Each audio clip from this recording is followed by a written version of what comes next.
Hello, everyone. We're having a little bit of technical difficulties to start this off. Welcome, welcome to the live stream. Is everything good? Are we good on audio? Yes. Hi. How's it going? It has been a red hot minute since I've done one of these. It's been a red hot minute since I have been on YouTube doing any type of this live streaming stuff. So we wanted to basically wanted to test everything, work all the bugs out. I'm going to start doing these more regular. So to give you a little bit of, I guess, if you're wondering why I'm doing these all of a sudden, as I said in the past, I have been crazy busy lately with everything that I have going on. It's been really hard for me to make YouTube videos, to sit down, to film, edit. It definitely takes some time. And I'm doing a lot of other projects right now where I can't really I can't put the time towards that. And I love podcasting. I've been doing podcasting now for 2 years, maybe going on 3 years. So I figured that this would be a really perfect combination of being able to put out a YouTube video here on the channel and also being able to do what I really love, which is doing podcasting. And I don't have to edit anything. I can go live. You guys can join. We can have a conversation. I can answer questions. So, here I am. I've been looking for something to do lately to put a little bit of content on YouTube again. So this is what I've come up with. So I'm going to start doing these pretty regularly, either every 2 weeks. I'll probably do them bi-weekly as of now, unless I have something going on, and then I will not be able to do it because I have a shoot or I'm working on a film. But I got a ton of news to share with you guys. I got a ton of cool gear to talk about today. I have 3 big main topics that I really want to dive into, thanks to some folks over on Instagram that gave me some great ideas for topics. And yeah, welcome. Like I said, we are, a little bit working out the bugs of everything. It's been a minute since I've done this, and doing live casting definitely takes a little bit of patience to make sure it goes over okay. I even have an engineer in here that you can't see right now off screen, so everybody thank Jonathan for helping me do this and popping stuff up on the screen. He's going to bring in a special guest later. We'll do a Q&A at the end of the 3 topics, and bear with me as we kind of work through all the hems and the haws and the bugs and whatnot of doing this for the first time in over a year. So how have you all been? How's everybody been? Hopefully you've been good, mentally, physically. Hopefully you've been getting outside, enjoying it. Maybe not, maybe you've been inside, vegging out on your couch. Regardless, hopefully you are doing well. I've had a lot of stuff going on over the last year since I quit YouTube. Since I walked away from doing regular YouTube videos. I didn't really quit because I have been peppering things in here and there. Some little videos from my Nepal trip, hiking up to Everest. A little video from my bike packing trip or my bike tour that I took in Great Britain in August. I put out a couple little videos about a gear company that I recently launched. So, I didn't really quit. I'm just kind of, when I get a chance to do this, I would like to still put out some content on the channel. So thank you all for staying subscribed and trusting my word when I said that I would be back when I had something to say. So I got stuff to say. Check out the chat real quick. A bunch of people thanking Jonathan. Colby's in here. Our good friend Tim Colby, what's up, buddy? Huck Outdoors, how's it going, man? How's the snow in Flagstaff? We have had over 60 inches in the last 3 weeks. So it's a lot of snow. Whole lot of snow. For everyone that thinks that Arizona is nothing but desert, yeah, we definitely get snow. We get our fair share of snow up here at 7,000 feet, quite a bit. Let's see. So I see a lot of questions kind of rolling in. I'm going to save the questions for the end. I have three main topics that I really want to touch on today. Plus, I want to talk about some trips and some stuff that I have coming up over the next handful of months. Trail days, Appalachian Trail Days. I want to talk about something that the Outdoor Revolution just launched. I want to talk about some videos that are probably going to be coming to the channel. I want to talk about a film that I've been working on with the lovely folks at Sawyer Water Filters, or Sawyer Products, as it were. Got a lot of stuff to talk about today, so bear with me, because it's going to take me a minute to get through here. We good? Everything good? Sweet. Like I said, we're working out a lot of bugs, working out a lot of kinks. Hopefully by the next time we do one of these, everything will be groovy. So the plan with these, before we jump into some of the topics, the plan with these live casts, we called it Darwin Live because I could literally come up with no better name for it. That might change as we kind of keep cruising along on this journey of coming back to YouTube, as it were. But I'm going to be doing these live casts. You can kind of look at it as like a live podcast. I am going to be bringing on special guests. So I have a special guest today that'll come in on one of the questions and help me kind of tackle that subject. But in the future, over the next handful of weeks, I'm going to be bringing in special guests, not only names that you know from the hiking community, maybe the bike packing community, the outdoor community, but also people from certain gear companies that I've worked with in the past. So all your favorite gear, some of the stuff that I've reviewed, I'm going to be bringing in some of those folks that I know, that I've kind of built a relationship with over the years, to talk specifically about their gear, maybe those types of products. So instead of doing your typical gear review, like all the videos that I did for like 7 years, it'll be a little more of a deep dive kind of talk about the companies, the gear, everything. So how does all of that sound? Does it all sound good to you guys? Hopefully it does. Hello from everybody from the UK, bunch of people from the UK. Howdy, howdy, howdy. Welcome, welcome, welcome. Some more people just kind of rolling in here and there. Hike Oregon. Hello. How are you? So what do we want to touch first? So on Instagram, I ask everybody for some topics, some certain topics they wanted to hear me talk about, and probably the most overwhelming topic that I've got and that I've had a lot of questions on lately is the gear company I recently launched. So for some of you that don't know, I recently launched a gear company called Evolved Supply Co.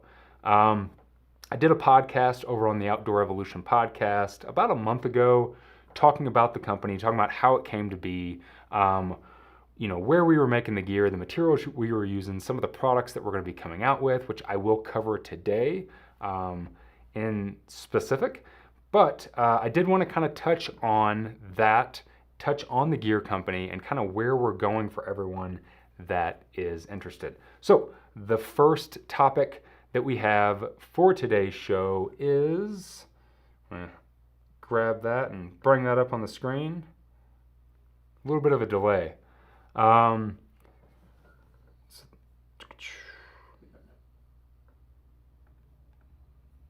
Let's see.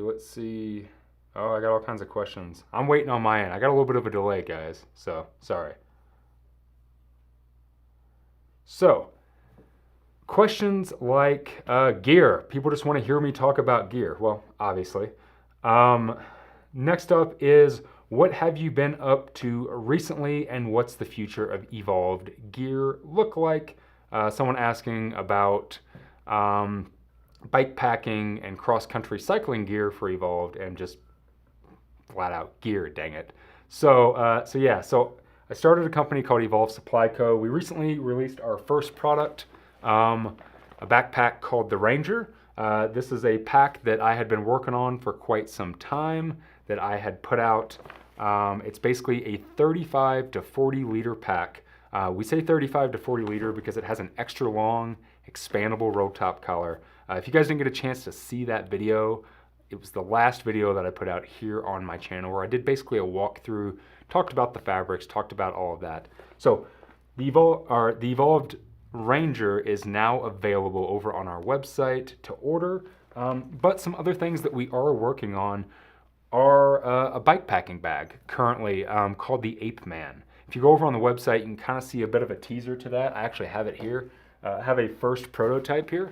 So this is kind of your first view of the Ape Man. But it is a handlebar bag and a seat pack, so that is coming very, very soon. The other thing that I think I've had a lot of questions about is where is the sun hoodie? What the hell's happening with the sun hoodie? Where'd the sun hoodie go? Is the sun hoodie ever coming out? And yes, it is finally coming. The sun hoodie that I've literally been prototyping, testing, working on, designing, trying to produce for the past 2 years since I started the CDT is finally coming. I cannot show you the full thing. I can show you that I have one right here. This is a sun hoodie, an Evolve Supply Co. sun hoodie. And it is coming very, very soon. It's coming this spring, and I will be releasing a ton of information on that when it's coming out, the colors, all of that, very soon. So if you want to stay up to date with the Ape Man release, the sun hoodie, if you want to check out the pack, you can go over and check out evolvesupplyco.com. You can sign up to be notified whenever we're going to release any of these products. You can, what else can you do? You can follow us over on Instagram at Evolve Supply Co. As we roll out teasers to some of the products we're working on.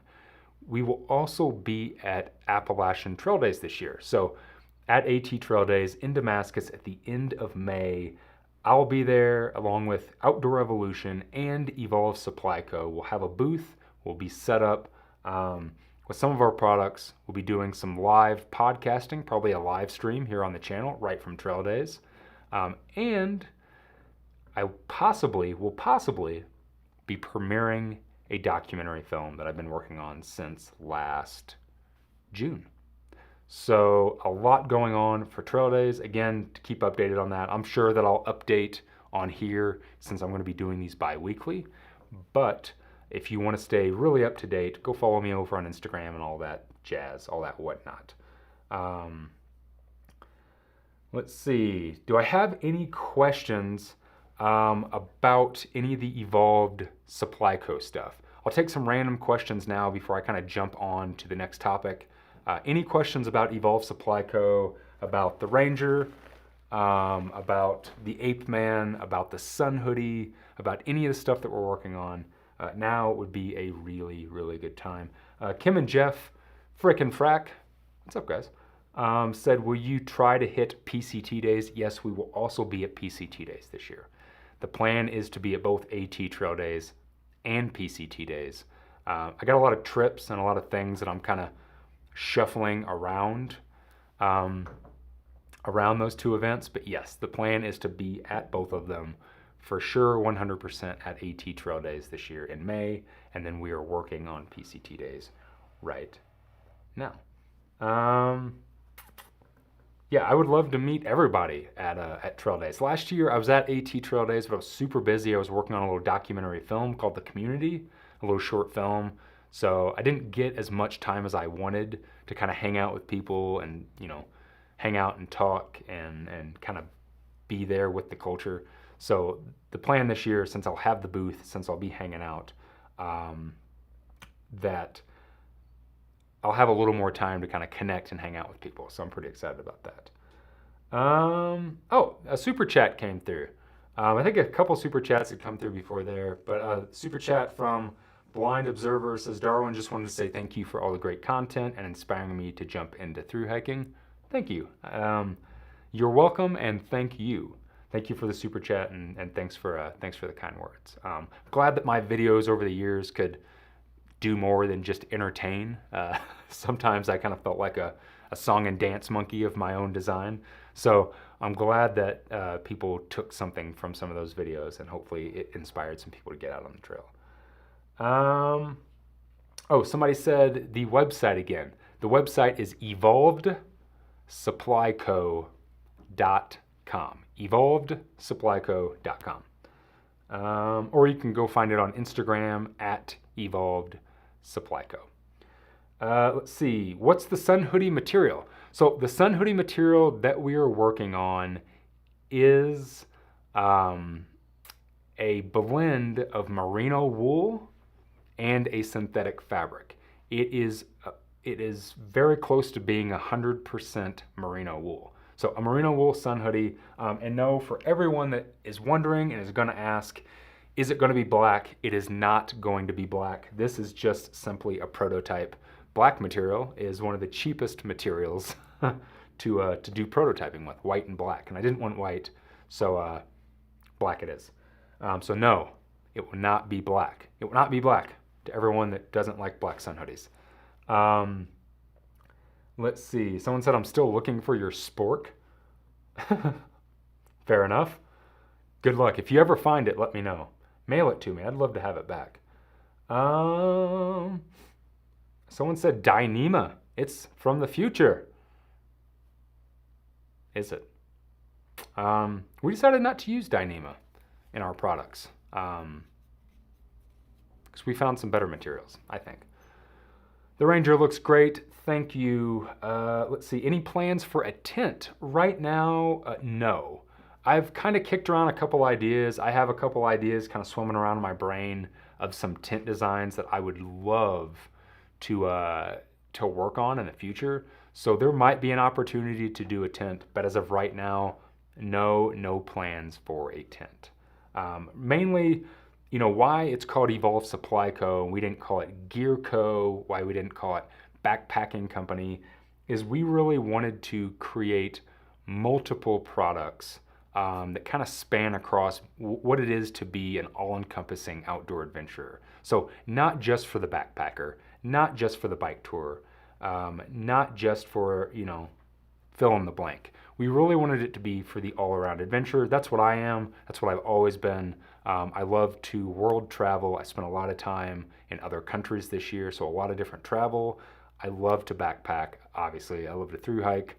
I love to bike pack. I love to bike tour. So I really wanted to develop and design gear that kind of went completely across the spectrum of outdoor adventurer.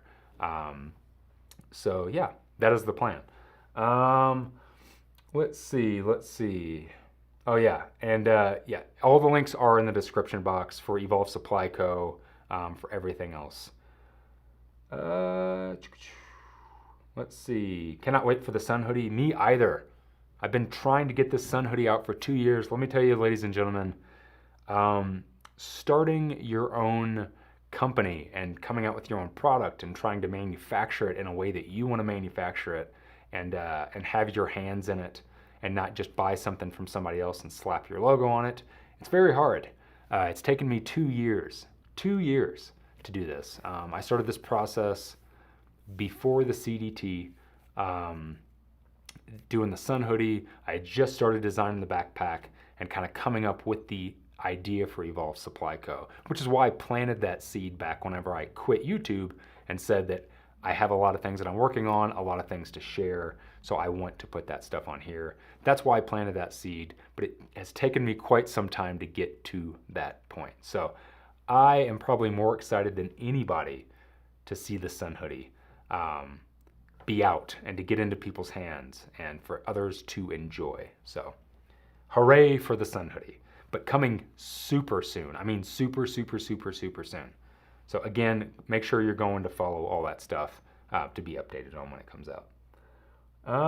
Let's see, what else do we have?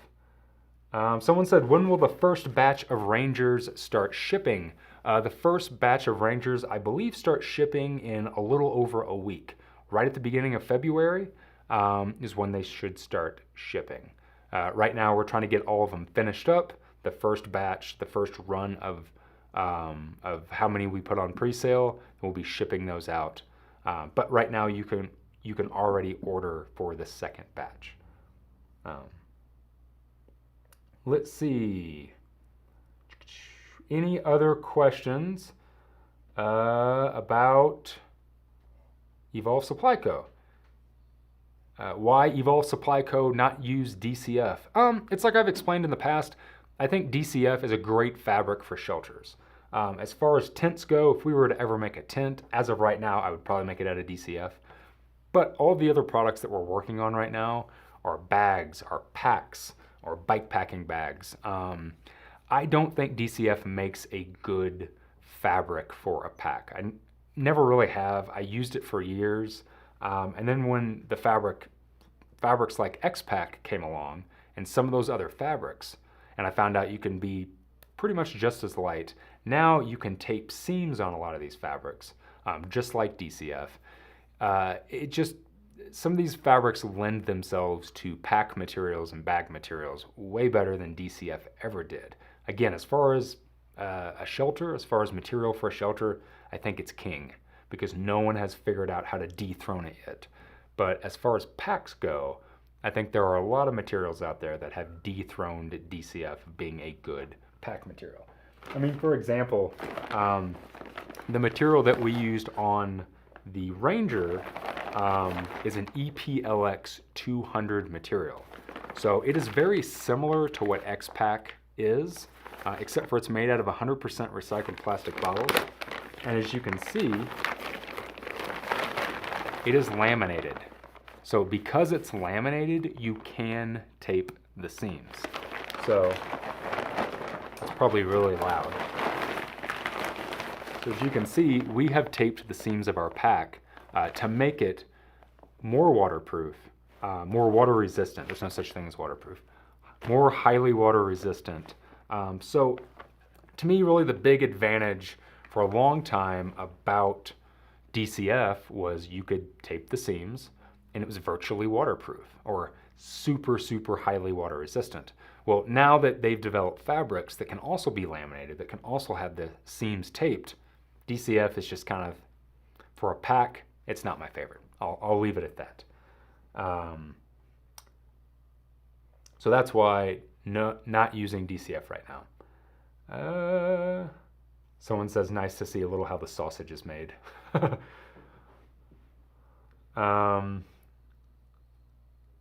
Let's see. That Ranger is fat. Thanks, buddy. Mr. Coyote, currently in the field with a Ranger right now.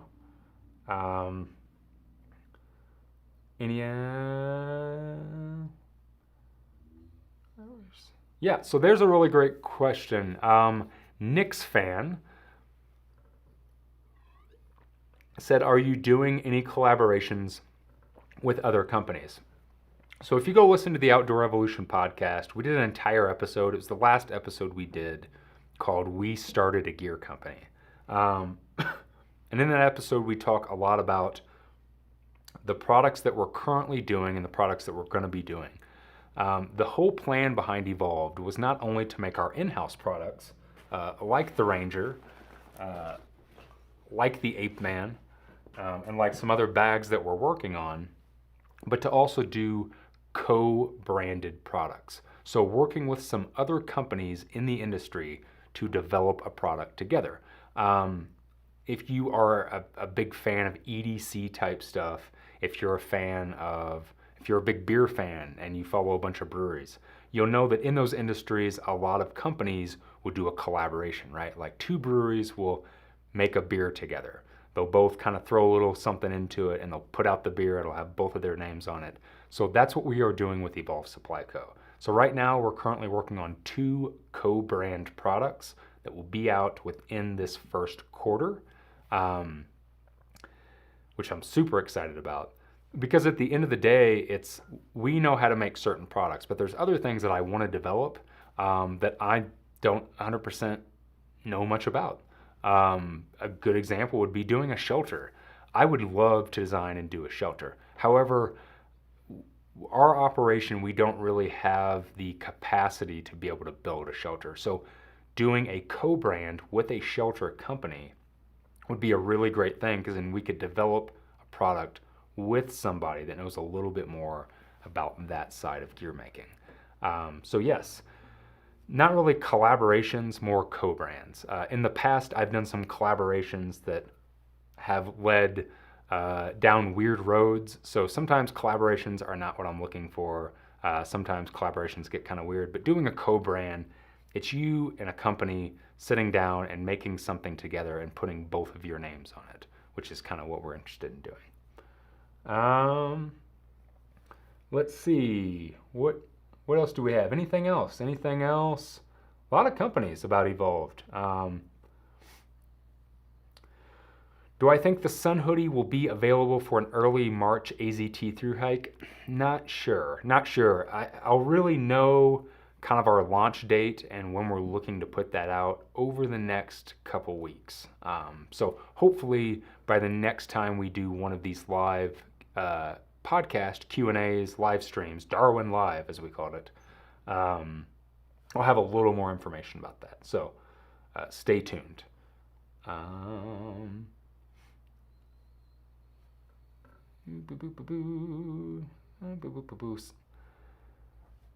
Mr. Colby said, tell us more about the specs of the Ranger. You can check out all the specs of the Ranger over on the website. Again, there's a link down below in the description box, or you can go watch my video that I put out, the last video that I put out about a month ago, where I completely break the pack down. I talk about all the specs, I talk about the weights, the price, where it's manufactured, everything. So go check that out. I won't do that on here, but go check out some of the other content I put out for that. Let's see.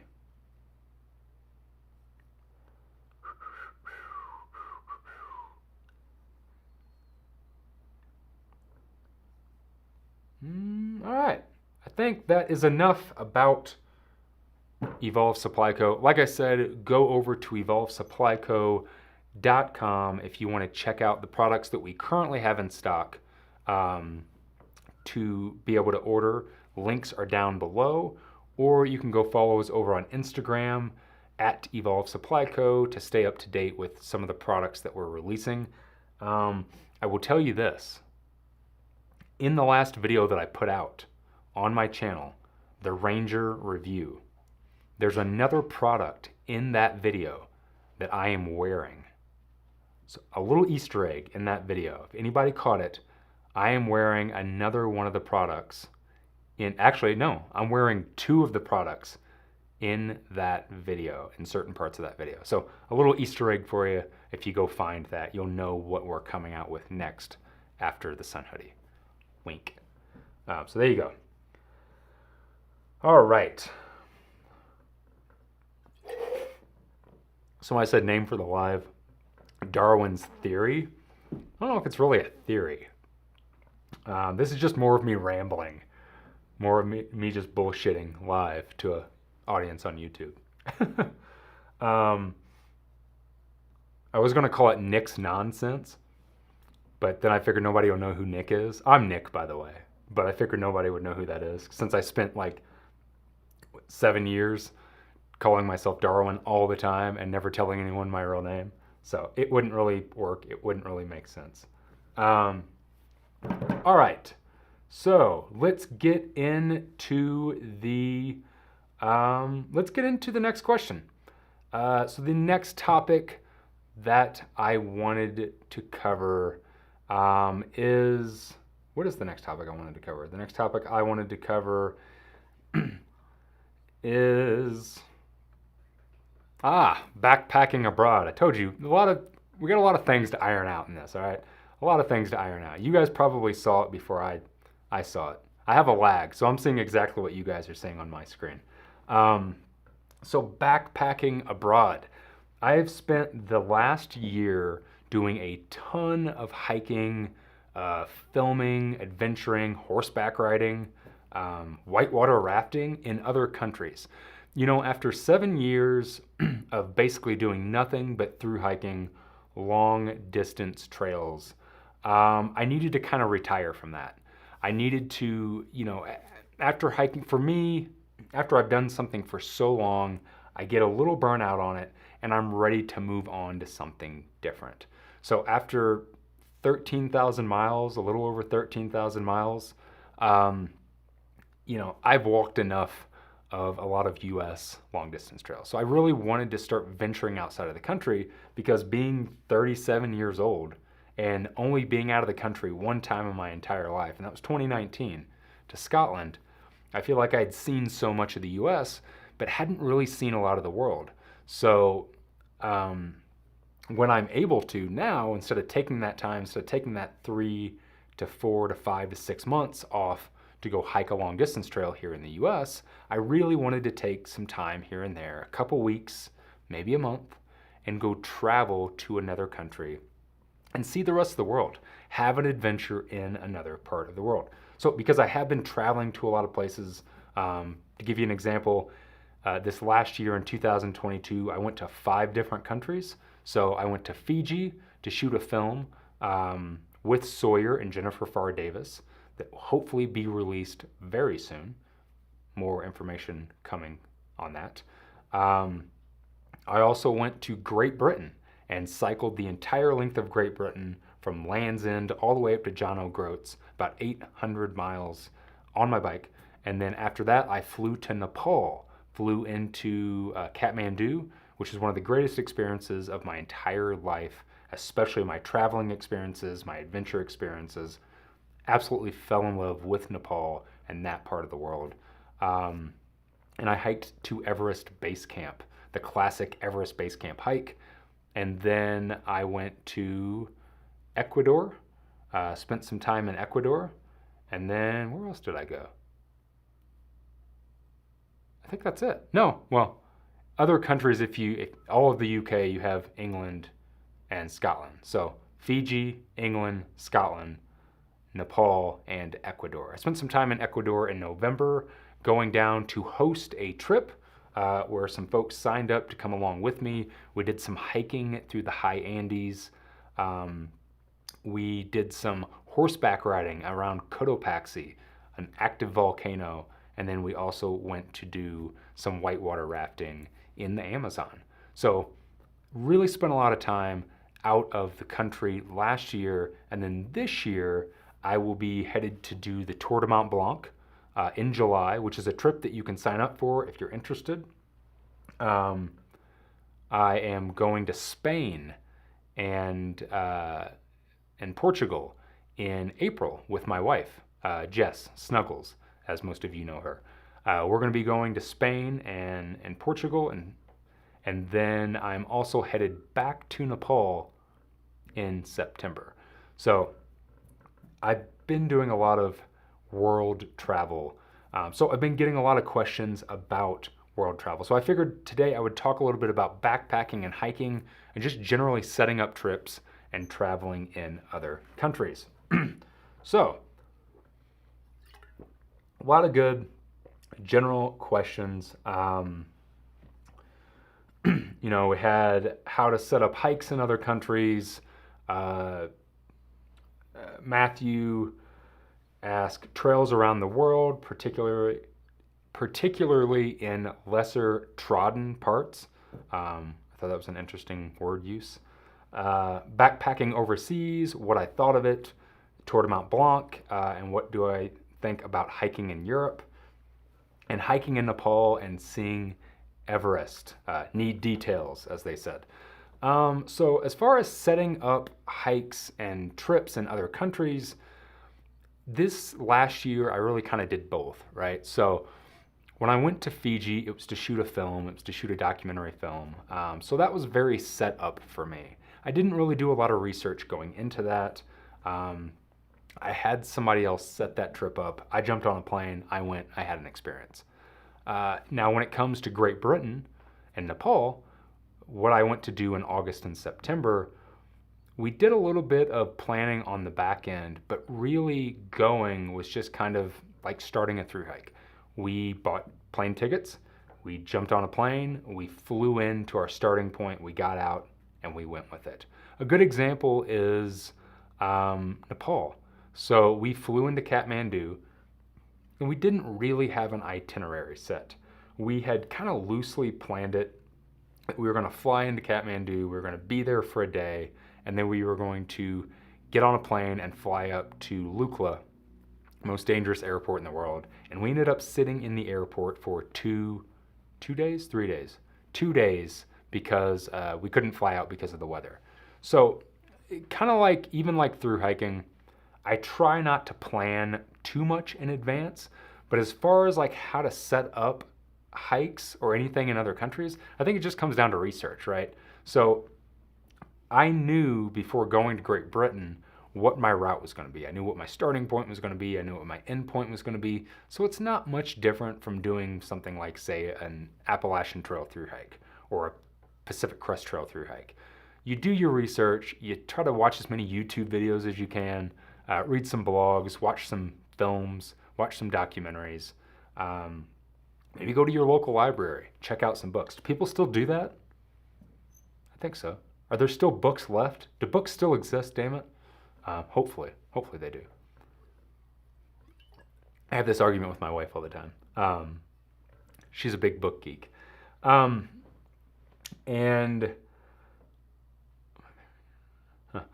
there's a really funny question in there, or a really funny statement. And, you know, we kind of put all of our information together. We bought the plane tickets and we just went. So I don't really think that traveling in another country is much different than traveling here in the US or wherever you're from, traveling in your country. I think it just takes a little bit of research and some plane tickets. And then you can kind of head off on to a hike. Now, Ecuador in November, that was specifically an itineraried trip. So I worked with a guiding company. I hosted the hike, the trip. It was 10 days in Ecuador, but all of that was set up. So there's a lot of ways that if you're nervous to travel by yourself and you don't feel like just jumping on a plane, getting out in another country and just going with it, a lot of different guiding services that you can look into, a lot of different preset trips, like what I'm doing in July, the Tour de Mont Blanc. Now, if I was just going to go by myself, I would probably just do a little bit of research. I would fly in, figure out where I need to fly in, figure out where my start point is, and I would just go do the Tour de Mont Blanc. I'm used to that. I've done that type of travel a lot. But for this particular trip, I'm going to be working with a service called Vagabond Trails. And they have put together a set amount of days in July, at the end of July. Everything's taken care of, all the lodging, all the food, travel to and from places, all of that. So for somebody that's just getting into world travel, that's kind of nervous about that, using a service like Vagabond Trails is a really good option because there's not a whole lot of, I guess, room for error. You sign up for the trip and somebody else can kind of take over and kind of set up what you need to do. So I think there's a lot of different ways to kind of go about that. As far as backpacking overseas, you know, backpacking overseas is definitely totally different than backpacking in the States. Number one, backpacking in a lot of other countries and backpacking here in the US are two totally different things. Backpacking in the US is you put everything on your back, your tent, your sleep system, your food, everything, and you go out for multiple days in the backcountry, and then eventually you come back out and you go home. Backpacking in other countries is really just travel out of a backpack. So you're still driving, you're still taking flights, you're still taking trains. So doing something like hiking with everything on your back is more what they call trekking.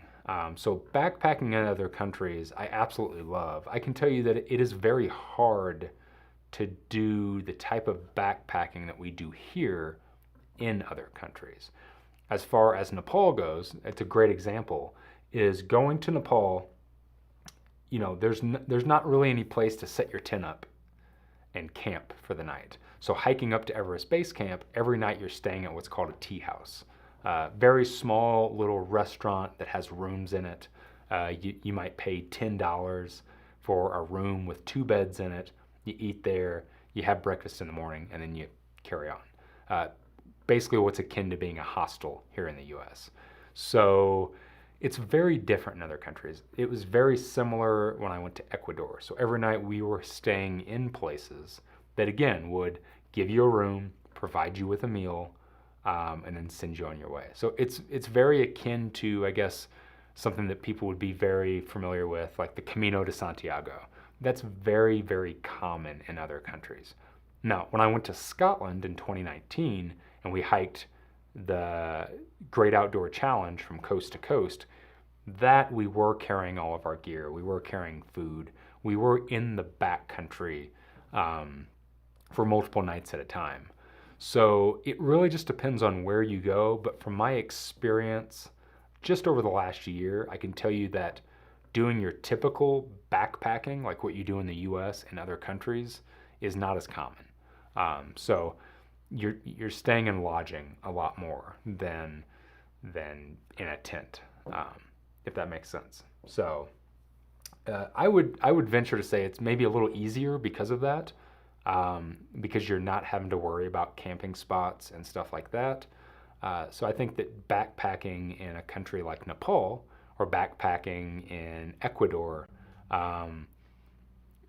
maybe a little easier than, say, going out for like a week of backpacking in the States, simply because you're not having to carry all your food. You're not having to carry a shelter and worry about things like that along the way. So, let's see. Have I had any good questions come in since I've been talking?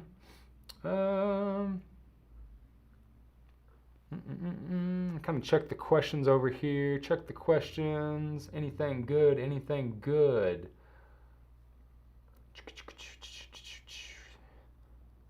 Somebody said 37-year-old club represent. Shout out to our knees. You ain't joking. One of the reasons that I had to basically retire from long distance hiking is my knees are just complete garbage, totally shot. A lot of that is my fault. Well, it's all my fault.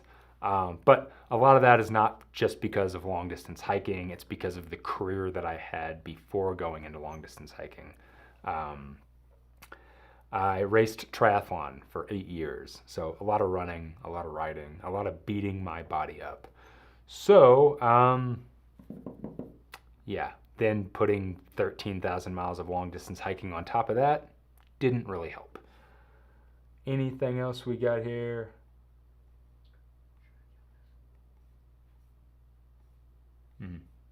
Well, no, you can keep it back up. Okay. You can keep it back up. Sorry, that probably disappeared for a second. Again, for everyone that's just joining us, thanks for joining us. We're working out some technical difficulties. I'm not doing this alone. I used to do this alone and used to like put stuff up on the screen, answer stuff in the chat, talk to the camera at the same time, all by myself. Now I have a lovely assistant, Jonathan, sitting to my right, to your left, being able to help me control everything. So bear with me. Bear with us. Let's see. Will you be at PCT Trail Days this year? Yeah, I had chatted about that earlier. The plan is to be at PCT Trail Days with a booth. Evolve Supply Co. and Outdoor Evolution with a booth at PC Trail Days. We will for sure 100% be at Appalachian Trail Days in Damascus in May, both Evolve Supply Co. and Outdoor Evolution. So I'll be there all weekend hanging out. We'll have a bunch of cool product. We'll be doing a live cast and a podcast, probably right here on the channel. So if you're in the area, come say hello, come hang out. Come see some of the cool stuff that we're gonna bring. Any plans to visit Africa, Mount Kenya, and, oh man, I can't pronounce that. Laikipia Plateau are amazing. I would love to visit Africa. I am going to be shooting down to Morocco just for a couple of days in April. So I'm headed to Spain in April with my wife, Spain and Portugal. And then our plan is to shoot down to Morocco. So I'll touch Africa for a little bit. I'll get into Africa for a couple of days, but I would love to go explore more of Africa. I'd love to go explore Egypt.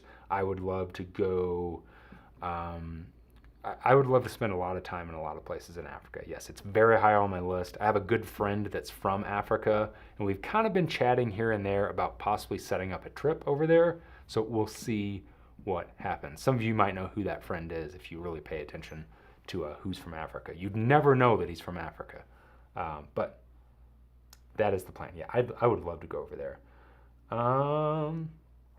Have you hiked Machu Picchu? No, I have not. I have not hiked Machu Picchu. It's not really on my list. Something that I would like to do. I wouldn't say no to it, but haven't really thought about doing Machu Picchu. Not really on my list. Let's see. I love how a lot of people are talking about knee problems now. It's real, folks. It's real. You beat your body up long enough, for as many years as I've beat my body up, as many miles and dirt and concrete and gravel that I've put on just impact on my legs and knees. It catches up with you. It definitely catches up with you. So, you've been warned. I was warned. I was like, scoffed it off. Nah, I got all these races to run, and I got all these bikes to ride, and I got all these miles to hike. I was like, you don't know what you're talking about. And then now, 37 years old, some days I wake up and I feel like I can't walk. So it's coming for you. It's coming for you. All of you.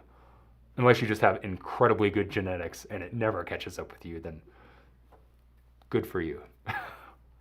You lucky, lucky person, you. Kilimanjaro is a must. Yeah, a good buddy of mine just done Kilimanjaro last year. Maybe it was the year before. My buddy G that started the CDT with me in 2021, that I went to do Great Britain and Nepal with in 2022, he went to Kilimanjaro and climbed Kilimanjaro right after he started the CDT with me. I was a little jealous of that, so I would love to do Kilimanjaro. That would be cool, for sure. In the Nordic countries, you can also go on lawn hikes without seeing anyone. Yeah, I've heard that. I've heard there's a lot of really good Nordic country hiking. Definitely desolate. What was that movie? There's like some horror movie that's based in a Nordic country. It's called On like the King's Trail. Do you guys know what I'm talking about? I'm not a horror movie fan, but somebody turned me on to it and said like, oh, you're a long distance hiker. There's a horror movie that's all about hiking a long distance trail. I think it was called The King's Trail. If somebody knows the movie I'm talking about, put it over here in the chat. Really crazy, crazy ass movie.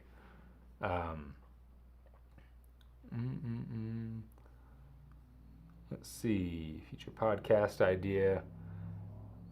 Ultralight exoskeleton? I'm in. I'll take one of those. Like a titanium carbon fiber exoskeleton. Ooh, like some like leg braces that are like robotic. I've been saying for years that I'm waiting for my robot legs.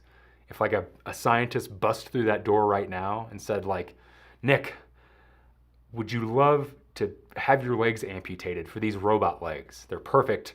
They'll last forever. It makes you run real fast. Your knees will never hurt again. Can I amputate your legs right now? And I'd lay down on my back and be like, take them. Yes, I would love to have some robot legs. So I'm all for the ultralight exoskeleton. Yeah, Jonathan is all for the exoskeleton legs as well. God, it'd be amazing, right? Yeah, it's like from the waist down, I'm just shit anymore. There's like nothing left, nothing good. Maybe from the kneecaps down. I still got some pretty beefy quads. Not much of a butt to talk about, but you know, I'll take that. So yeah, I'm all for the exoskeleton. Let's see. Wait till you're 71. The knees are against you. Yeah, they're against me now. They are against me now, good sir. Mount Fuji in Japan. I recommend. Yeah, I'd be down for that. I would love to go to Japan. Right now, really high on my list is Vietnam. I would love to spend some time in Vietnam. Very, very high on my list of like top 5 countries that I want to visit within the next couple years. Vietnam is like number 2. So it's up there. Any other questions about, well, somebody said the Tour de Mont Blanc and what to think about hiking in Europe. I'm excited to do some hiking in Europe. Like I said, I'm headed to Spain and Portugal in April. I won't be doing a lot of hiking. It'll be more kind of like that classic European backpacking, taking a lot of trains, flying, just going for the sights and the sounds and the food and the culture. And then in July, I'll be headed to do the Tour de Mont Blanc, and then 12 people will be coming with me. So I think that there are currently 5 to 7 spots left. So if you're interested in joining me for the Tour de Mont Blanc this coming July, you can sign up over at vagabondtrails.com. I believe it's Vagabond Trails. So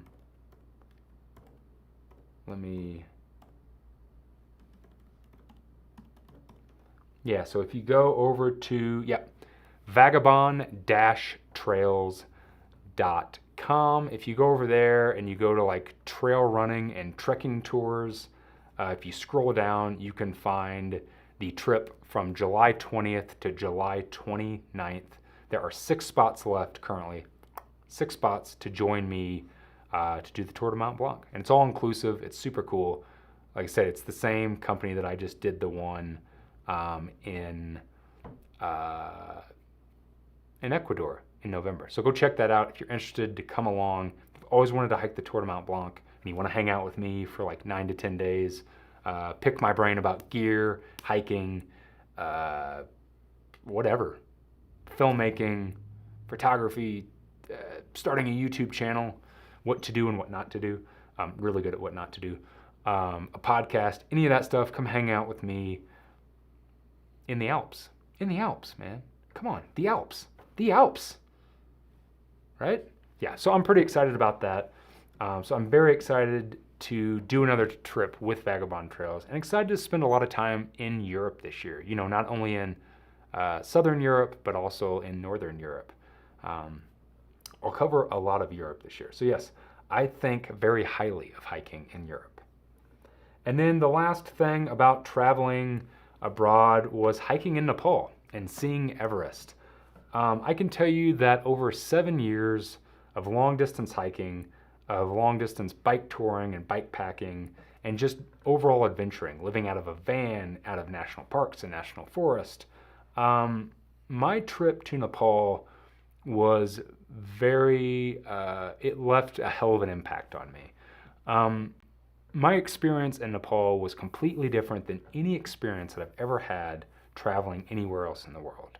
It's really hard to explain for me, but it opened up my mind and my heart a lot more than the last 7 years of thru-hiking really had. And I don't mean that in a negative way. I just mean that I was able to experience something completely different. You know, even going to Great Britain, hiking across Scotland in 2019, riding my bike from Land's End all the way up to John O'Groats last year, right before Nepal. Being in Great Britain was to a point, being in like England and Scotland feels very much like the States, just with a twist on it, right? A little more history, not a little more, a lot more history. Everybody speaks with a different accent, different food, but for the most part, it's very similar to Western culture.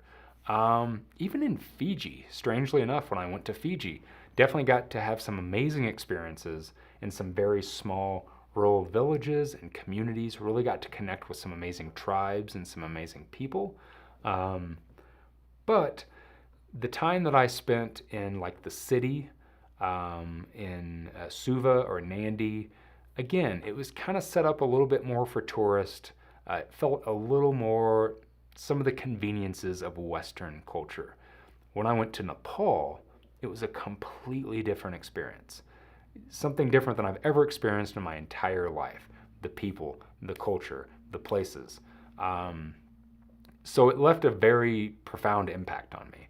I would highly suggest to anyone, if you're going to go someplace to go hiking in this world, and you want to have a completely different experience than anything that you've had before, if you haven't been to Asia before, go to a place like Nepal. Experience a city like Kathmandu. Hike through some of the small villages and towns leading up to Everest in the Himalayan range. It was quite amazing. And seeing Everest, I mean, I had never cared about Mount Everest. You know, for years, having the YouTube channel, people would ask me things like, have you ever thought about climbing Everest? And I'd be like, no, why would I ever climb Everest? Why would I want to spend $30,000 to $60,000 to climb the top of a mountain that I have like a 90% chance of dying on? Doesn't really seem logical to me. And I never really cared a lot about Mount Everest. Um, I had read Into Thin Air by John Krakauer. I had seen the movies, but never really had a huge interest. Whenever I was standing at base camp at the rock and I was looking at the mountain, even though you can't see the mountain because it's covered in clouds, but you can see the base of that mountain, there's something very profound about it. It left a massive impact. And I can't really explain what it is and why, but I can tell you it left so much of an impact that I think about it every single day. Maybe not every single day, at least a few times a week since getting back from Nepal, since getting back from the Himalayas, and it's something that I plan to go back to this year. So the plan is to go back to Nepal this September because it did leave a massive impact on me. So the details are, it's amazing. It's absolutely amazing. It's gorgeous. It's beautiful. The people are just amazing. The culture in Nepal is very beautiful, full of a lot of love. Yeah, it's nice to see another part of the world that feels totally different than what you're used to. So that is what I got from Nepal. So yes, I would highly, highly suggest it. Go do some hiking in Nepal. Go see the rest of the world. Get out, travel the rest of the world. Do some backpacking abroad. Do some hiking abroad. Just do some travel abroad. I was a massive Anthony Bourdain fan for years. I love Bourdain. I've always been a big fan of travel shows in other countries. I love seeing other cultures. I love learning about other food and art and history. So for me, backpacking abroad, traveling abroad, hiking abroad has been something that I think that I've been kind of planning for my entire life. And I can tell you that it has not disappointed yet. So, all right, let me answer a couple questions while we try to get in maybe this special guest. How's all that going? Good? So here in a second, I'm gonna bring in a special guest. But until I do that, I'm gonna answer a couple questions. If anybody has kind of any last minute questions about traveling abroad or any of the countries that I mentioned or any of my experiences, I will take them now. Let's see. Oh yeah, Jonathan was good enough to put the link to vagabondtrails.com. So if you want to sign up for that, you can also go over to theoutdoorevolution.com, scroll down on the main page, and you'll find a thing for that trip where you can sign up through there if it's something you're interested in. Or if you just want to go look at the general information, the full itinerary of what we're doing. Somebody said, I want to jam post-rock with you. Let's do it. I think somebody said, what's my favorite guitar pedal? The Holy Grail. Holy Grail Reverb by Electro Harmonix is probably my all-time favorite guitar pedal. It was a deep cut there. Deep cuts. Let's see.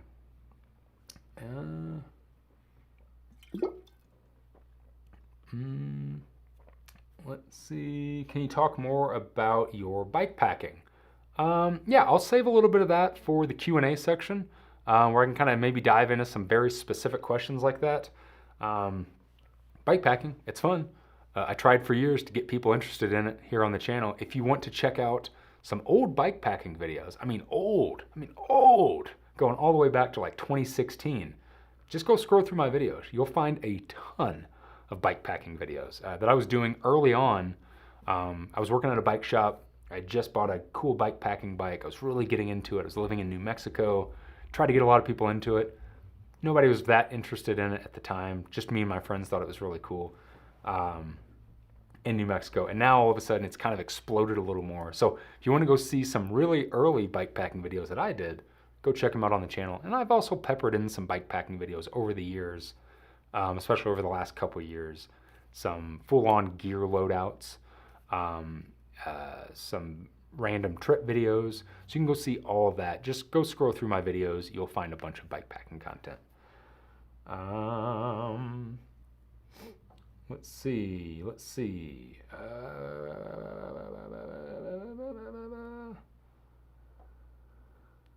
Oh, somebody said, sorry I missed a bit of the stream. Heard you mention Northern Europe. What I missed? You missed a bunch. If you want to come hiking with me in Northern Europe to do the Tour de Mont Blanc in July, go check out vagabond-trails.com or go over to the outdoorrevolution.com and you can find a trip that I'm doing. You can sign up. I believe there are 6 spots left to come hike with me on the Tour de Mont Blanc. I think I'm going to be doing a lot more of those. Someone said, are you still riding your Surly? I'm not. This all of a sudden turned into a bikepacking Q&A. I thought that would never happen in 7 years. Y'all are letting me live my dream.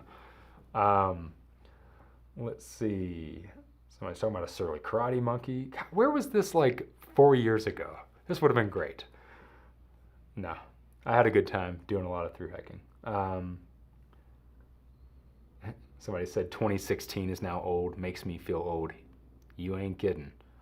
You ain't kidding.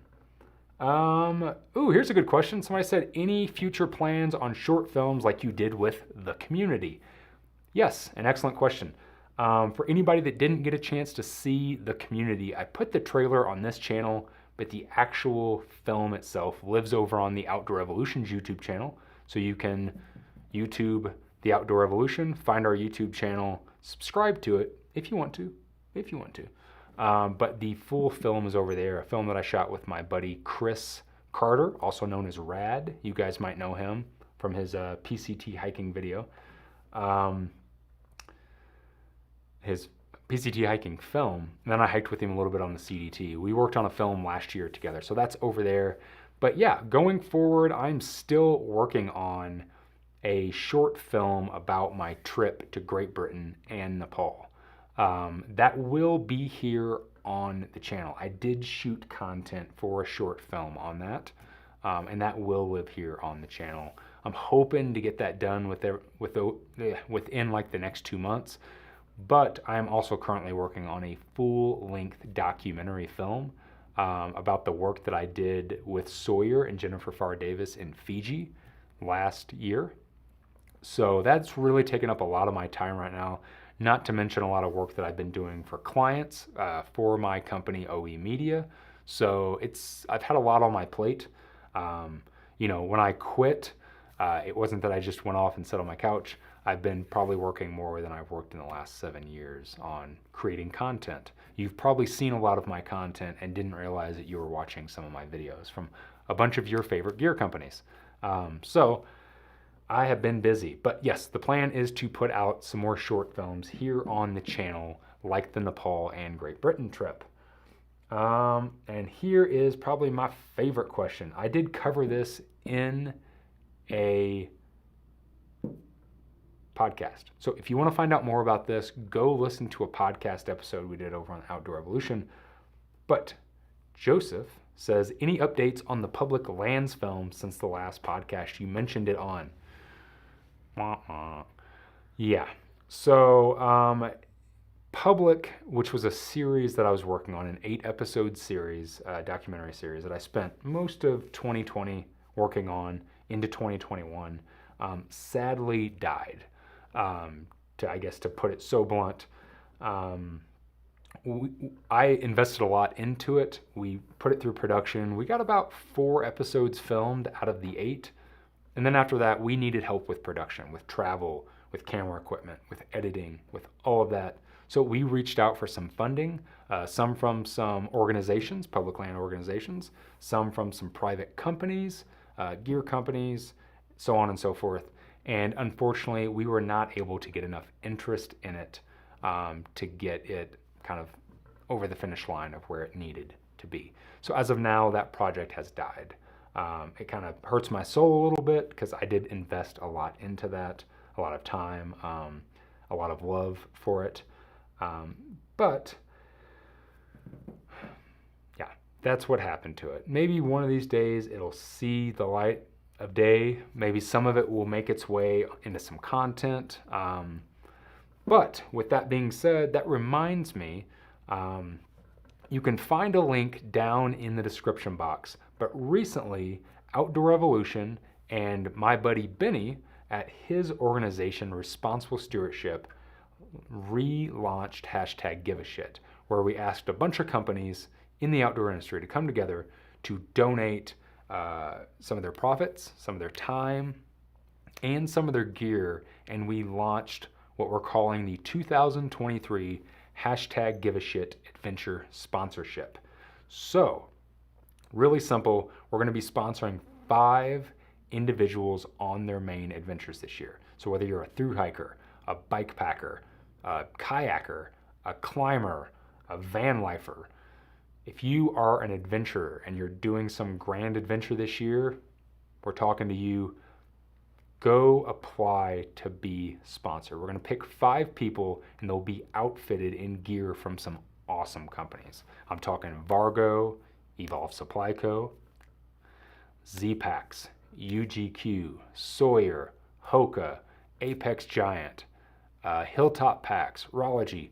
Tons of different gear companies have come together for this. So if it's something that you're interested in, again, there's a link in the description box that will take you over for that application. You can apply. The whole point of the campaign is to get people to hopefully post about being a responsible steward while they're on their adventure. So if they're doing something like a thru-hike of the AT, they're picking up trash along the AT, maybe at shelters and fire pits. Say they're living out of their van in national parks. Maybe they're going to visit every national park in 2023, showing them putting together cleanups in some of their national parks and sharing that on social media. So not only will all those 5 people get completely outfitted in gear, they'll get promoted with their adventure on responsible stewardship, Outdoor Evolution, and the gear company's websites and social media, but they will also be a special guest on an episode of the Outdoor Evolution podcast. They'll be able to come on with me and chat all about their adventure and what they're trying to do and what they're trying to accomplish. So if it's something you're interested in, check out that link down in the description box. Apply for that sponsorship. It's completely free. You don't have to pay anything. You don't have to tag anybody in anything. Just go apply for it if it sounds like something that you're interested in. So that's kind of what has happened to public. That's what's happened to all the public lands work that I was trying to do. I really had to take it and divert it into some other projects. I spent a lot of money and I spent a lot of time on the film series. Unfortunately, it kind of got a roadblock. So I've decided to take that effort and put it in the right hands, put it in the hands of Responsible Stewardship, which is a phenomenal nonprofit organization trying to educate and inspire people to clean up, preserve, and protect their public lands. So that's what happened. Someone said, "Holy crap, that's friggin' amazing." We think so. Go apply. Or don't. A super chat came through from Blind Observer. Do you ever visit Phoenix or just stay in Flag? No, I visit Phoenix from time to time.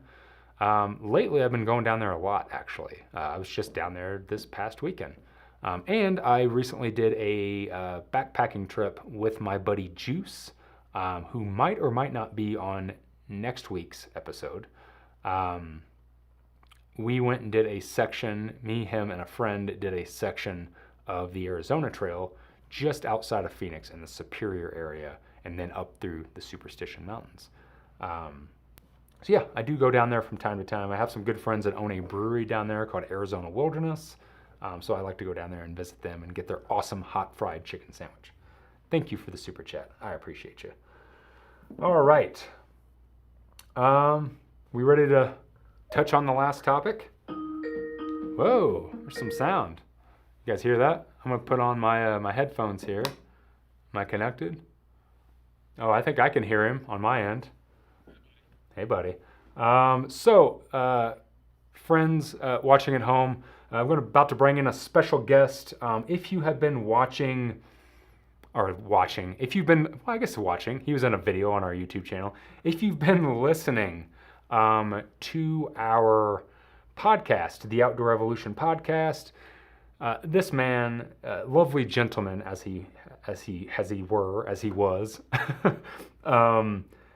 is no stranger to the Outdoor Evolution podcast, is kind of my most, I guess, how would I say that? Probably the most visited co-host, special guest co-host. Is he coming in? and that is Mr. Emery Wonger. I said it right this time, didn't I? Yeah, I did. Emery Wonger, also known as Mr. Let's see, Puparazzi would be his trail name. Um, and what else would I call him? Mr. Byland. Mr. Byland himself, as it were. So, welcome, man. Thanks Yeah, for bro. inviting me. Yeah. So I figured I would have you as kind of the first special guest on the show, um, to talk about a topic because I know you and I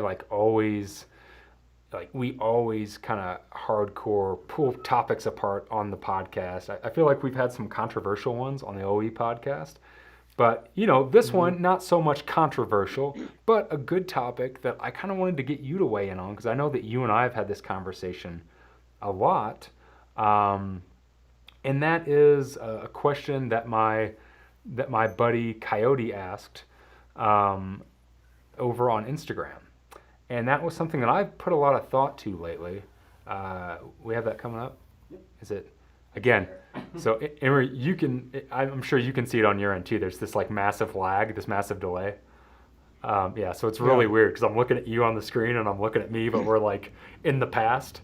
So, which is super bizarre. And that Yeah. is, he was asking, he wanted to, for me, um, to touch on the topic of routes versus trails, and what the future Mm. of through hiking was. What where's through hiking going? Like, is everybody just going to keep hiking the same trails over and over? Um, is it more route finding? Is it more, maybe like I've been talking about, like doing hikes in other countries, hiking across other countries? Where is the Yeah. state of through hiking as you see it, as I see it? Where's it going? Where's it going? I think it's going in a positive direction. I just had a conversation with a gentleman that started a long distance hike slash route. It's a route based on established Yeah, trails in France. So it goes, you can have this, it's kind of like the um, San Camino trail, but more like of a mix of backpacking, but you're going through towns because it's through France and you can't sure. not hit a town. So I think the state, in my opinion, is trails in. I bring that up because it's starting to expand. This idea of hiking long distances for a long period of time, I think it's expanding, but the infrastructure is not established in a lot of places. The United States has kind of kicked it off, in the organized sense. Like we've established these long distance trails. They're starting to, more routes are starting to pop up. Um, Trails like the Colorado Trail and the Pacific Northwest Trail, those are becoming more and more popular because people can't get permits up to Right. PCT. And they're having this, like, I know a gentleman that had like a very specific window of time to hike the PCT and he couldn't get a Right. permit. So that blows it completely out of the water. So I think the pressure on the trail system, the AT, a lot of, you hear people talking about AT is very Yeah, but people overcrowded. have been talking about that for Maybe years, that's right? your thing. Maybe it's not. Yeah. But it's true. There's a lot more people and for good reason. I think the CDT is probably going to start seeing more people, but I think it's going to start, I think because of that pressure, more people are going to start expanding outwards. And that's why you're seeing trails like France popping up, New Zealand starting to become more popular. And there's these different routes. And as people grow in their skill set, then they're going to start going into this unknowns of like routes. Like the Oregon Desert Trail is not a trail, Yeah. it's a Yeah. route. Right. And they're now starting to connect. She's starting to connect things to different areas of Oregon. So you have like a mix of both things that last, Sure. thousands of miles. But I mean, the so I think in that sense, through hiking, I think is very alive and well. But I do see it It's shifting, changing from right? its Yeah, original it's something roots. I've Yeah. been noticing like for the last handful of years. I mean, I remember back in, well, I mean, I can kind of speak to two trails in particular.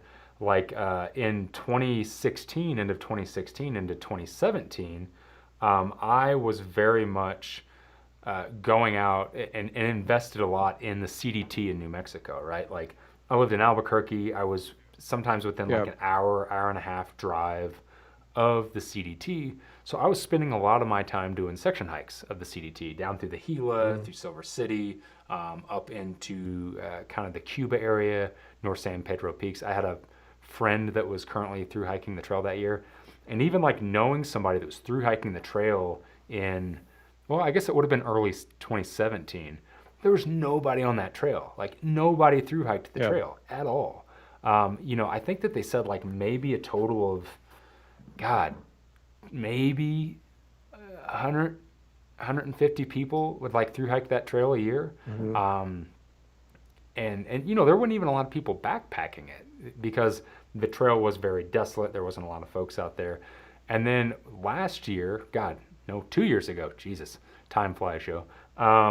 2021 being out on the CDT, there were tons of people on the trail. Yeah. And like, even I remember meeting, I met at least 4 people. I talked to 4 people that the CDT was their first through hike, which blew my mind. That's that's amazing. Yeah. That's good, but it's also Yeah. kind of crazy because I mean, rewind the clock 5 years ago, and like when I did the PCT, it was like the CDT is kind of like a graduation trail. Yeah, exactly. Like that was kind of the path, like AT, PCT, CDT.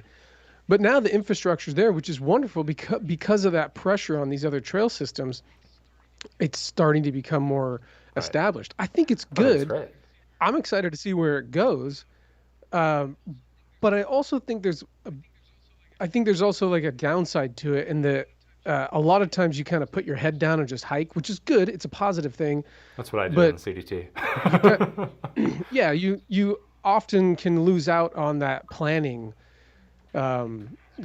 phase or like the awareness phase of backpacking, especially if you've never really done it before. Because a lot of people go from the couch to I've never backpacked and then I'm doing a long trail, which Yeah, is great. the overwhelming response I got from people when I was like, "Why the CDT?" Like they just, I've been Yeah. through hiking now for 6 to 7 years, and I've never heard of someone like having the CDT. Well, maybe a couple people, like really insane, crazy, Yeah. just like being isolated people, have the CDT be Yep. their first through hike, and it was always the same answer. It was like, well, the PCT is starting to get overcrowded, and I can't get a permit for it.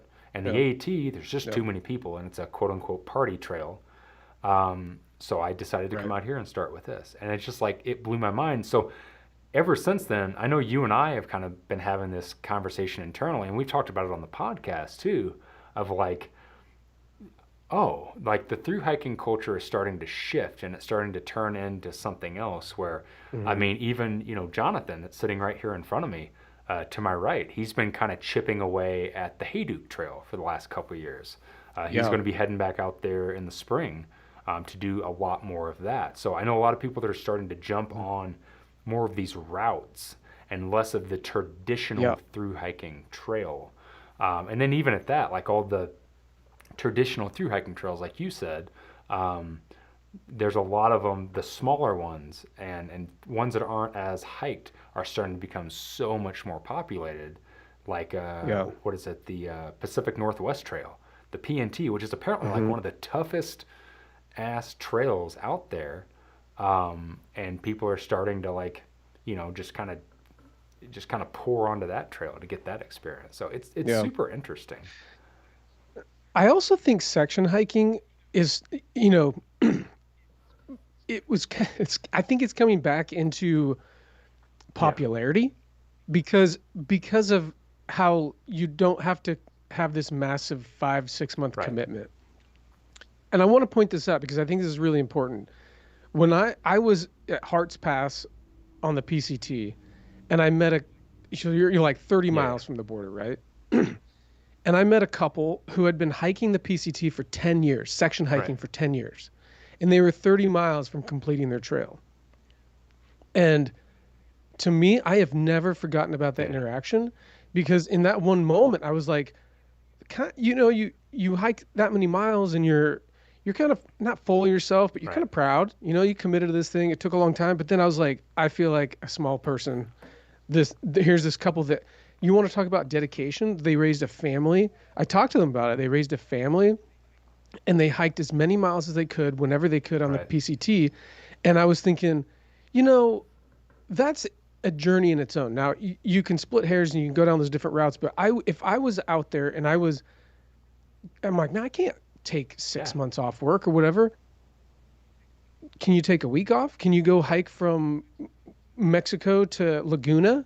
All right, cool. Like yeah. do that. Get the miles in and see what adventure plays out.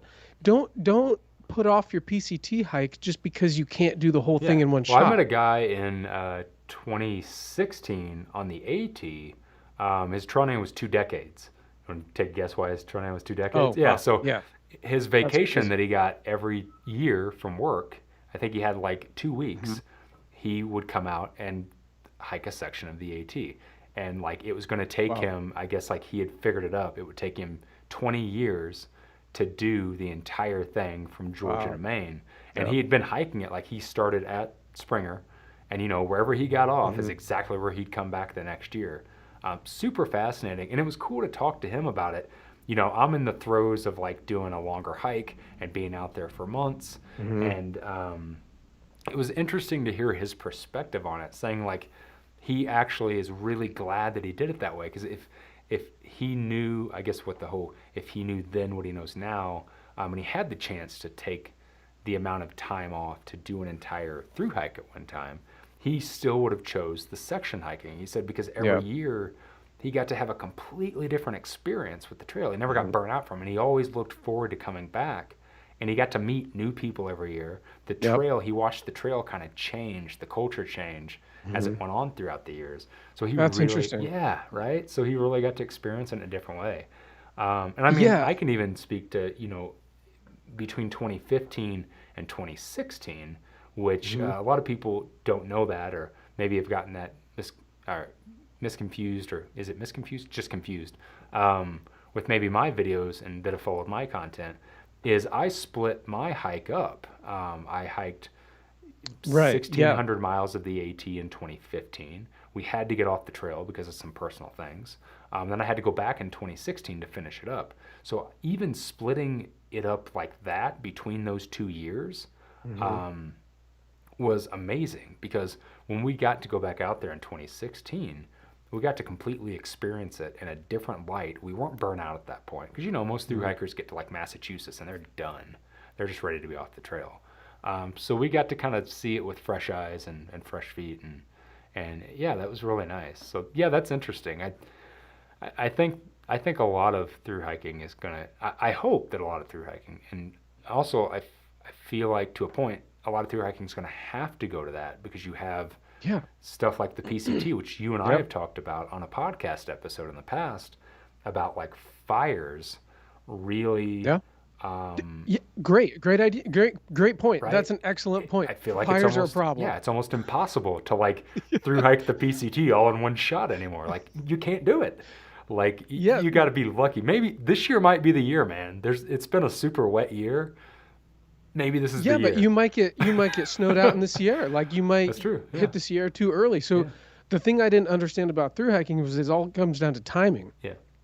and then risk tolerance as well and Yeah. comfort in the mountains in whatever situation. But yeah, between fires, I think through hiking has done really great things for the establishment of um, natural corridors Yeah. and Oh these yeah. organizations that pop up that take care of a corridor that show off the landscape. And I think that's really incredible because people are starting, as you hike these long trails, you can't not be connected to them. Right. And so you're just naturally, when you spend 100, even 100 miles on a trail and you're like toiling with it and you're cursing the hills and you're cursing your knees. And then Every at the end of time. the day, you're like, yeah. And you're like, oh, and then you get done and you're like, man, that was amazing. You want to put your time and your money back into these organizations Yeah. that protect it. And like the PCTA is soaking up these different uh, land, like acreage along the trail to protect it, Right. protect the Land rights. corridor. Yeah. Yeah, and so it's a really wonderful thing, and you're seeing that happen throughout all these different areas. So it's been great, but I am wondering if it's sustainable long term. Like Yeah. I do wonder about that because I mean, how many long how many long distance trails can you have, and then everyone's like, we want to be established by we want the National Scenic Right. Trail, Right. blah blah blah, and I'm like, That's impossible. How are they going to fund all this stuff? Yeah. Yeah, it's interesting for sure. And yeah, I mean that's a great point as far as something I really learned working with the Arizona Trail Association in 2019 was like every time you come up on the Arizona Trail, and a lot of trails don't do this anymore, but every trailhead still has a paper trail registry at it. Like Yeah. where you put your name, like what date you're there, how many miles you're Hmm. hiking, like if you're just out for a section or a day hike, or whether you're doing a through hike, and then kind of put where you're from. Leave little notes and shit, like little love letters. Um, Right. but I found out through that is like they actually use that to track, like to take to something like the government, which Yeah. they Say do. how many. Yeah, they do get their funding from, and you know, they're like here, um, look how many people are using this trail. Look how many people are at this trailhead. We need new Right. signs. We need new corridors. We need all of that stuff. So that actually does help funding um, with long distance trails, which is kind of amazing. Something that a lot of people don't know. So Hmm. it's kind of like this double edged sword, right? And I think Yeah. we did an episode called the double edged sword of through hiking once, where it was like it's great that people are going out there. It's great that by people going out there, it can help grow these trails and get them Hmm. protected and get land bought up. So it's more protected. It's more people can use it, but at the same time, it is leaving a massive impact. And Right. after a while, everybody wants to be out there. Not everybody can go out there. PCT is a good example. So then what Hmm. happens? So in the to shift gears a little bit with that, um, what is your thought? Because I'll tell you my thought. Um, what is your thought on like taking that question and that topic and kind of turning it a little bit? And what is it, the future of through hiking look like as a fad? Um, Oh gosh. yeah, because like let's be honest, like back whenever I first started kind of doing research and learning about the AT, that would be my first hike. There wasn't a lot of people doing it. It wasn't super Yeah. common. There wasn't a lot of cottage gear companies. There was like nobody on YouTube. There was no such thing as Instagram. There's none of that to kind of spread that, hey, here's a thing, and it's called through hiking. Um, and then all of a sudden that happened, and I think over these 7 years, it's grown as kind of this massive fad. Which Yeah. fad not in a bad way. I think it's a good thing, and it's Right. it's cool to see It's that. very popular. Yeah, especially like to be in, just 7 years ago, what I would consider early to the growth Yep. of it, like because it really blew up really fast. So it's been cool to see it and see more people get into it. But what do you think in the terms of that? Do you think that the popularity of through hiking dies, and then like what's next? Like is it? Yeah, I do think it dies eventually because it's Hmm, not sustainable for 99.9% of people. fair enough. And okay, take for example, for me, this is kind of crazy. I told my wife a couple mornings ago, I was like, 6 years ago, I was standing on the doorstep of hiking the PCT. Yeah. Now, it still feels like yesterday for me, but I will say that I am feeling more and more distant from it. And it's less and less attainable. It's hard to get my mindset back in that idea of like, I have kids now and I have a family and I didn't at the time, so it was very attainable. And it's a very rare case that you have someone like yourself that has made a living out of doing that kind of thing and that's their lifestyle, that's their income. Sure. My fear is that it contracts rapidly after this big wave, and then as people become more and more removed from their hike, the support for these trail associations begins to dwindle. And then maybe that happens, maybe it doesn't. But how do you maintain that connectivity to the trail Hmm. so much? And so I just don't know how. I think the fad goes away once people realize that it's not a sustainable lifestyle, that actually week-long backpacking trips are far more sustainable. In fact, but even more sustainable than that are overnighters. Right. Yeah. Like at And the end of the day, you want to backpack more, do more overnight backpacking trips because you don't have to you don't have to yeah. take time off. And that's kind of where I'm at. Like, so from my personal view on things, the CDT was really for me. It was kind of like all right, well, I've done this enough. I've taken, 4 to 6 months off enough out of my life to like go put my body through hell, my brain through hell, and my heart through Hmm. hell. Um, So for me, like that's really what I'm focused on now is kind of the end of through hiking for me. And now it's more about like I want to get out and do more small trips with friends. Like I want to go Yeah. and just do a weekend. I just want to go out for a night. Really get back to my roots of what got me into it Yep. in the first place, right? Like what made me fall in love with the trail, what made me fall in love with backpacking and hiking and being in national parks and being in national forest. Um, and some of that is obviously like I'm going to other countries to do that, but I'm also doing that a lot here. Like a week Hmm. ago, me, my buddy Juice, and our friend Matt went out and like did a 4-day section of Yeah. some on the Arizona Trail, some just out in the Superstition Wilderness, and it was like, dude, for the first time in a long time, I just had such a good time. Like it was such a Yeah. blast because I was like, oh, there's no like Whatever. point A and point B in mind. There's no Yeah. like I gotta hike this many miles. There's no I have to hike this many miles a Yes. day. It was just fun. And like that sounds really Yeah. weird probably to anybody listening, but like after a while of like being into through hiking and stuff, I think that some of the fun starts getting stripped out of it. And it's more about the Yeah. challenge and it's less about Right. I'm just out here having a good time. Like we played dice every night. We like had a little whiskey with us. Hmm. I ate like for the first time, this is going to shock the hell out of a lot of people, ate nothing but like dehydrated meals, like packaged meals, no Hmm. couscous.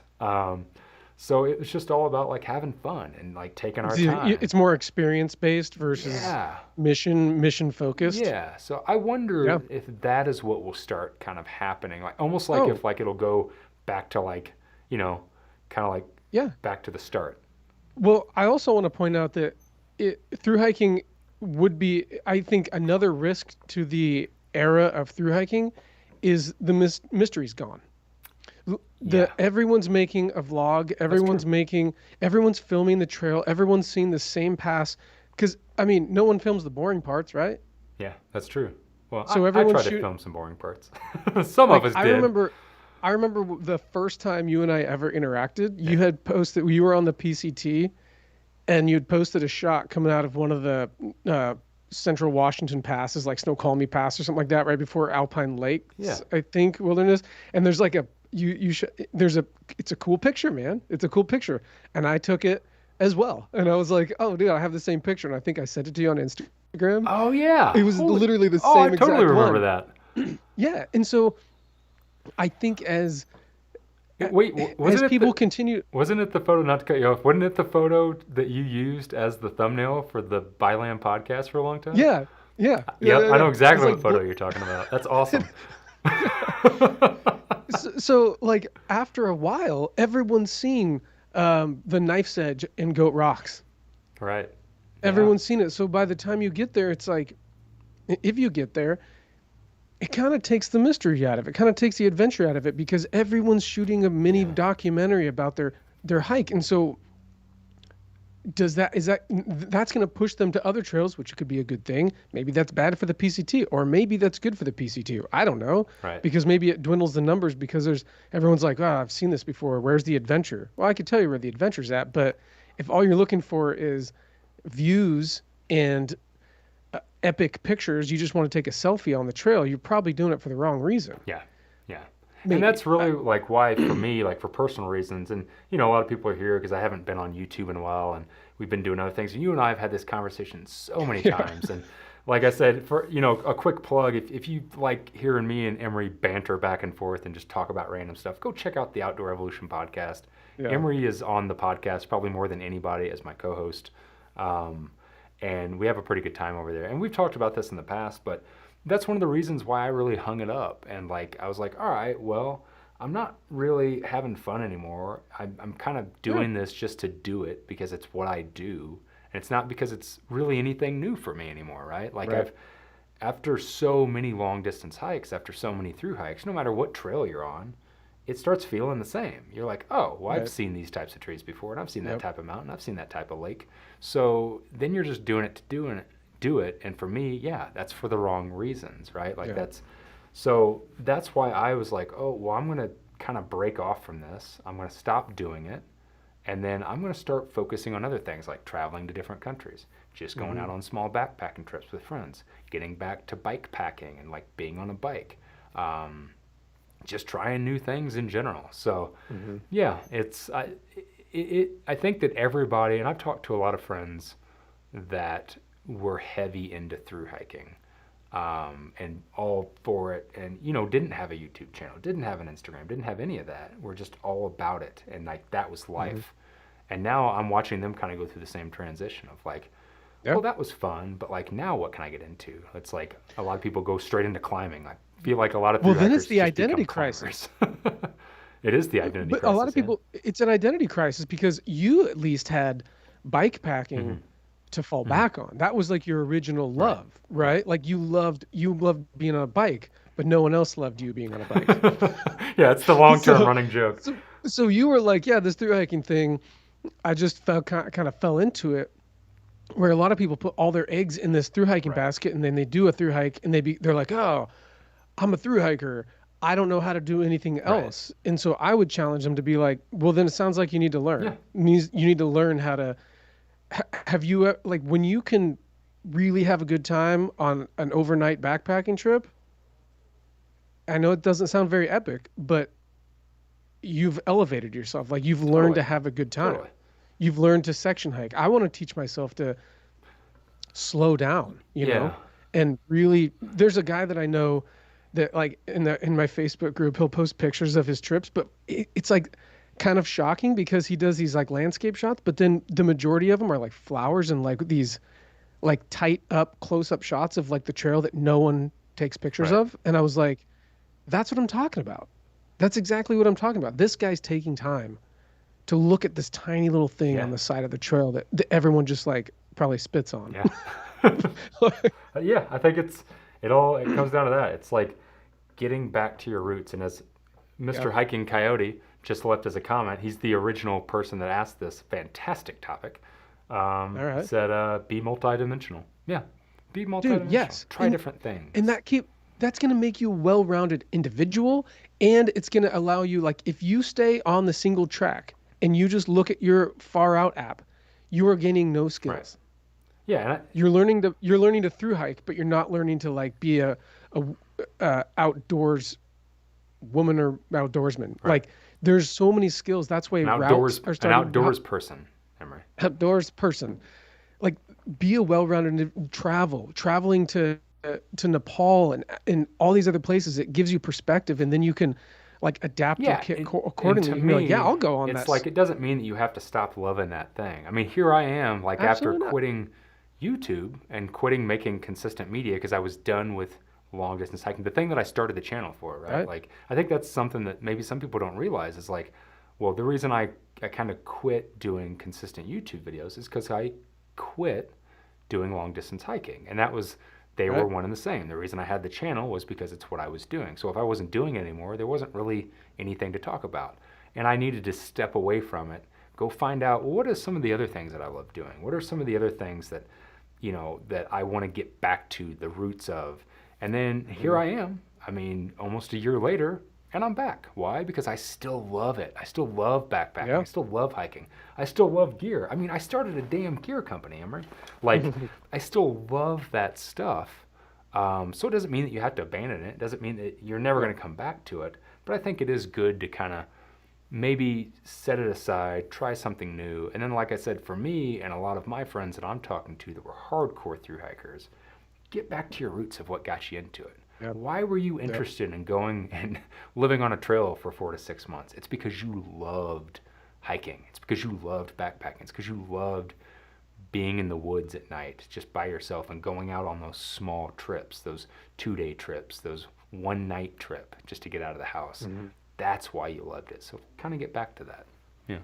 Yeah, totally agree, man. Yeah, man. Well, dude, thanks for popping in and being my my first special guest on this. Maybe you and I can come up with a better name. The only name we could come up with was Darwin Live. It used to be called Hiker Trash Live.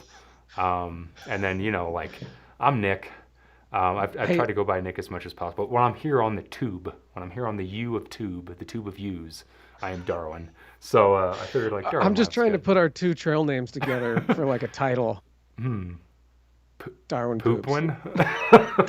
Or Darwinazzi? Something like that, is Mm. that? Oh my gosh. Yeah, if anyone needs to know the backstory on that trail name, just DM me and I'll I'll give you the Yeah, rundown. you wanna give your what you got going on a little plug, man? I mean, we're talking about kind of my channel and all the stuff I've done, but I mean, Emery, you're looking at Well, Mr. I Backpacking mean the himself right here. well, I mean I if you just Google byland.co is the website, you can find everything that I'm up to on there. But I mean, I shout out to you. We had a conversation on your podcast once, and I mentioned kids in the outdoors and like families. And I have a family, a young family myself, and I'm kind of learning the ropes on that. And you had mentioned, you told your audience, hey, if you have a family and this is a thing that you're into, let Emery know. And I've been publishing. I got a ton of people hitting me up, and I've been publishing a Nice. bunch of content in and around families in the outdoors. That's kind of like my jam right now. Heck yeah. But I try to, if anyone doesn't know, I really try to go at the outdoors. I was thinking to myself as like a outdoor analyst in a sense that I just try to learn from a lot of different people, take all those lessons learned. And I mean, I've learned a ton from you. I mean, I still watch your videos to try and learn some tips and tricks. So I try to have it all in one spot and then splinter out from there. Yeah, so guys, go check out Emery's website, byland.co. Go check out his podcast. You think I'm a podcaster now? Like this guy's been doing it for. This guy inspired me to do the podcast. Like I only do a podcast now because I totally ripped the idea off from Emery.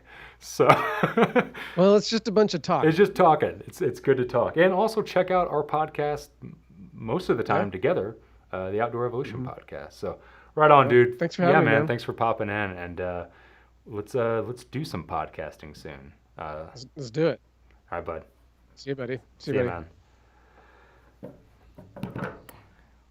Well, that went decently smooth with bringing somebody in and doing a live cast, having a guest. So, like I said, we're going to do a lot more of that because I am committing to doing more of these um, over, quite a period of time. I think I'm going to do them bi-weekly, and every show I'm going to at least try to have one special guest on there, and then also to bring in not only people that I hike with, people that I create media with, people that I've known, but also people from other gear companies, other parts of the industry, the community, maybe some people from some trail associations, some owners of some gear companies out there, and really just kind of put together a cool show.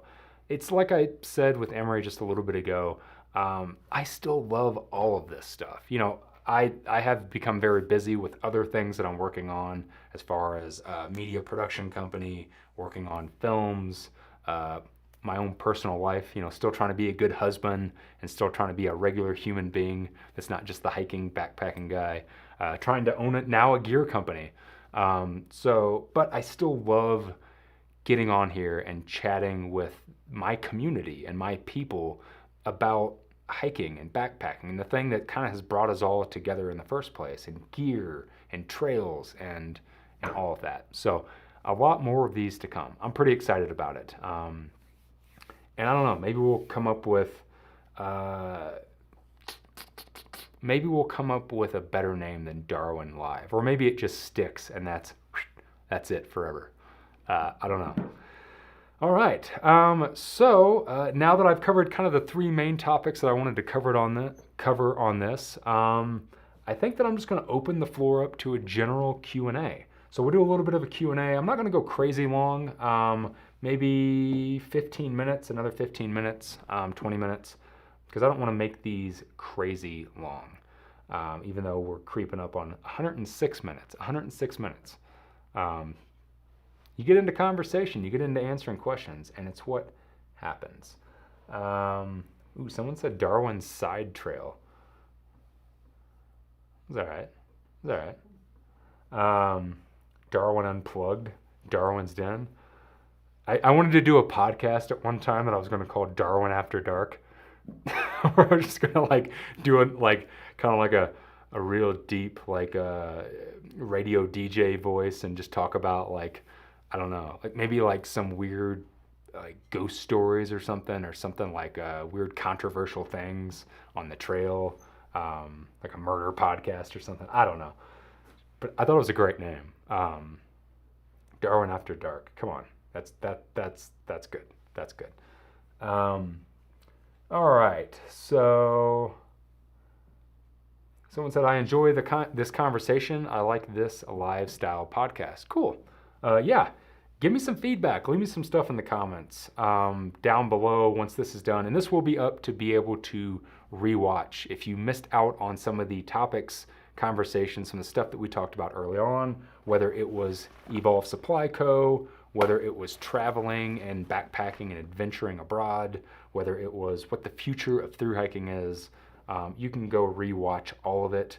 After the live cast is over, we will upload it as a video, and it will forever live here on the Darwin on the Trail YouTube channel, just like all my videos.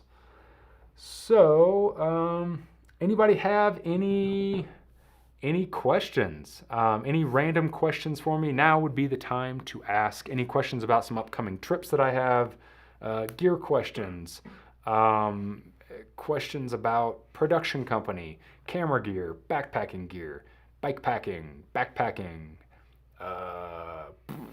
anything. You guys ask me anything, and I would love to answer them. Someone said, "Where's Jupiter?" I don't know. Is that like a Where's Waldo thing? Oh, that'd be fun, wouldn't it? I bet I can talk him into that. Doing like a book series. Like hide him in a big sea of thru hikers. That's good, isn't it? $1 million idea right there, guys.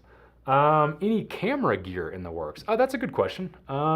So right now I am currently working on a bag with Evolved that will be more of kind of like your everyday travel bag, your world traveler bag. But the idea with the bag is to make it great as a piece of luggage, like a carry-on luggage, but also make it very modular to where it can be a camera bag as well. And you know, all of the gear that we're making is very, it has little camera, maybe not camera features, kind of your creator features built into it. So a good example is the Ranger.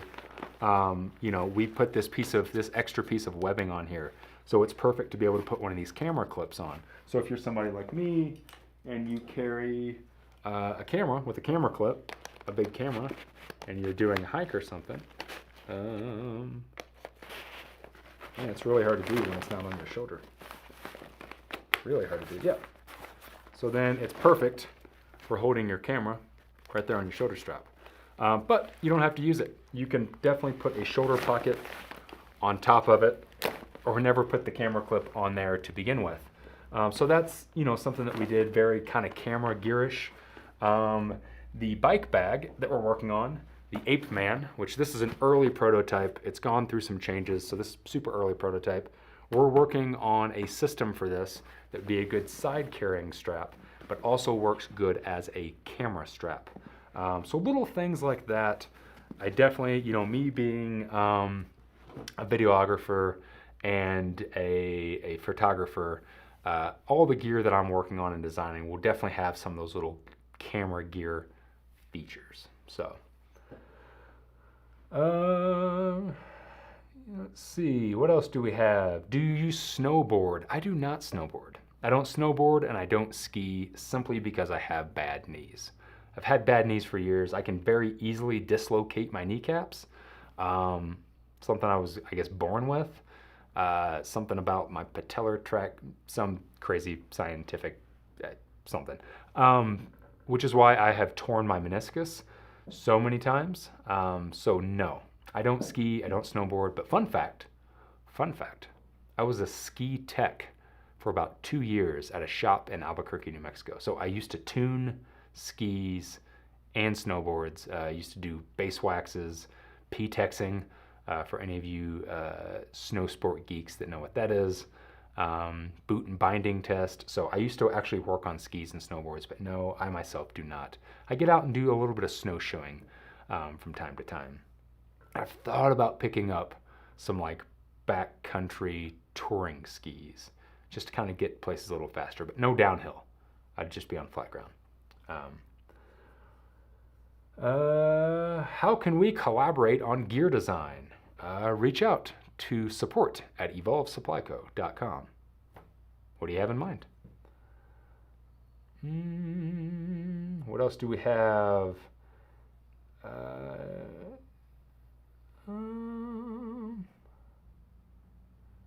you think you have?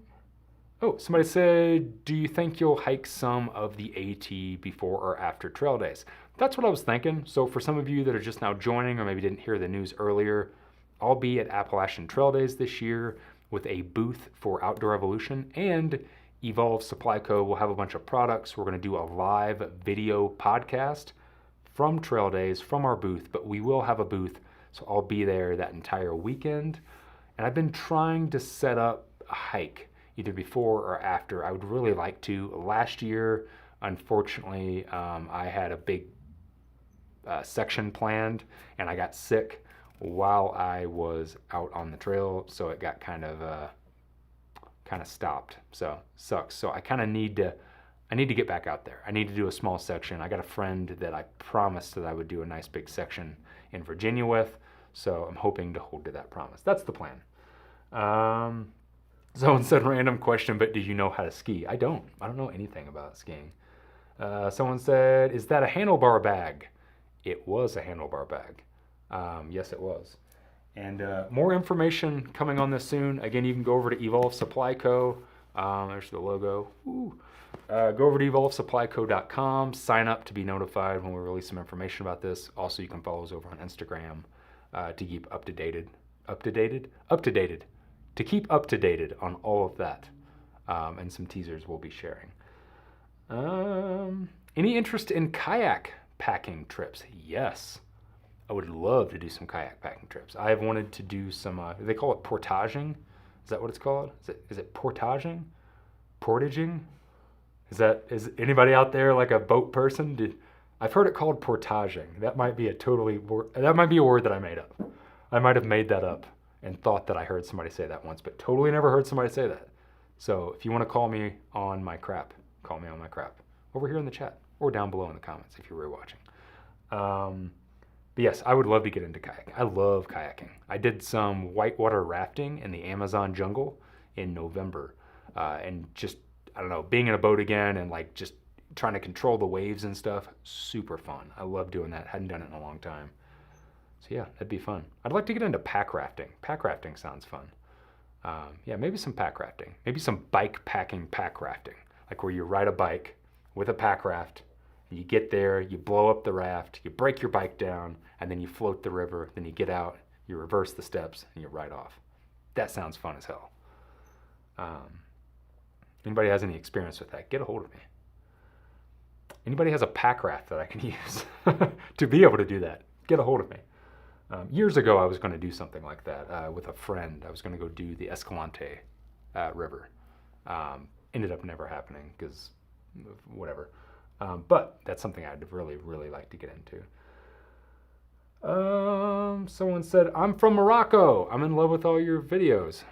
Thank you so much. I'll be in Morocco in April. I'm going to come down and visit you folks for a couple of days in April. So excited to see Morocco for the first time. But thank you so much. Appreciate it. What bike am I riding now? So I own two bikes. I owned a Kona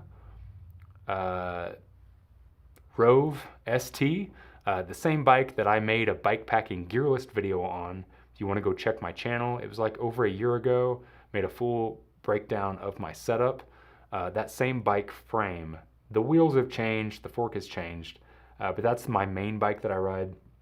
And then I also have a Kona Hanzo steel mountain bike, a hardtail, suspension in the front. So those are the two bikes that I rock right now. I do not have my Surly anymore. For people that were asking early on in the live cast, I sold my Surly ECR a couple years ago. Um, uh, Somebody said Evolve Supply decked out hiker vids coming soon. Yeah, that'd be cool. That would be cool. I'm excited to get the first run of packs out to everybody. Everybody that jumped in on the first pre-sale of the Ranger, shipping very soon, very soon. So I'm really excited to get those out into the wild. I got a couple in the wild right now, but it'll be really nice once we start seeing those out on the trail a lot. So, what else do we have? A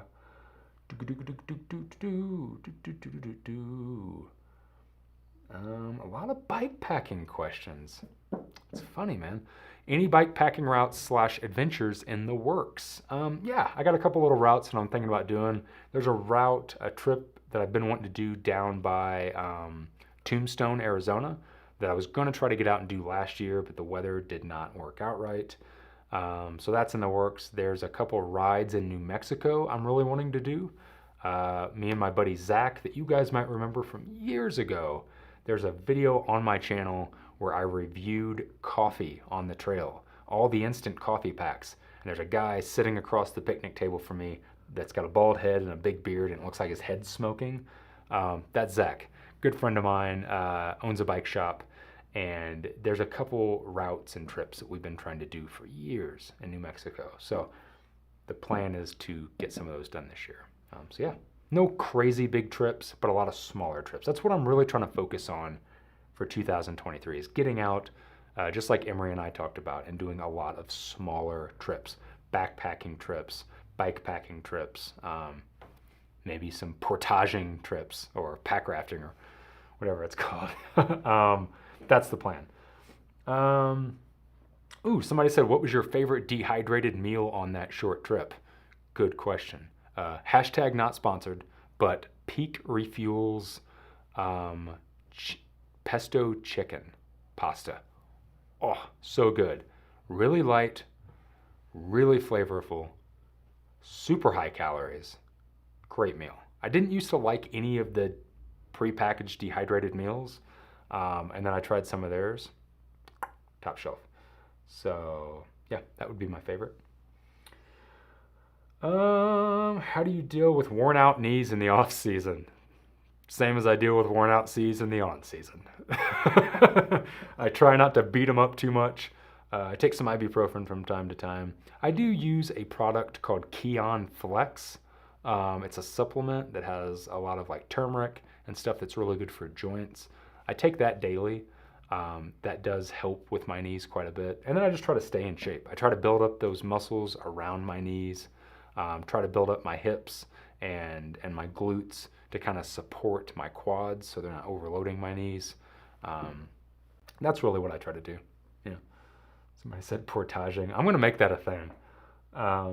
Any thoughts on gear for pets slash dogs?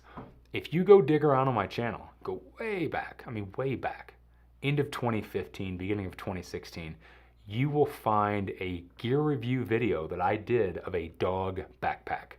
That's no shit. It's still on my channel. I think it was the Kurgo Max dog pack. It was like orange and black. The late great Bowie, my dog that passed away this last August, it was her pack, and I was just looking for something to review that week. So I was like, oh, here's a piece of gear that I can review, and I reviewed my dog's pack. So go check that out. But yeah, I mean, thoughts on it? Yeah, it's great. If your dog likes wearing it, don't force your damn dog to wear stupid booties and stuff like that. I don't think dogs like that. Some dogs don't like that. Some dogs like that. I saw a dog the other day wearing ski goggles. He looked like he was having a pretty good time. So, but I'm all for it, as long as the dog's all for it. Somebody just said boat hauling. Yeah, boat hauling is not as interesting of a name as portaging. That's all I'm saying. That's all I'm saying. Hashtag make portaging a thing. Viva la portaging. Let's see.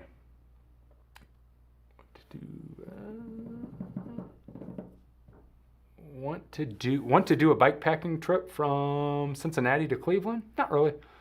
No, I spend enough of my time in the Midwest and kind of in that part of the country. Not really.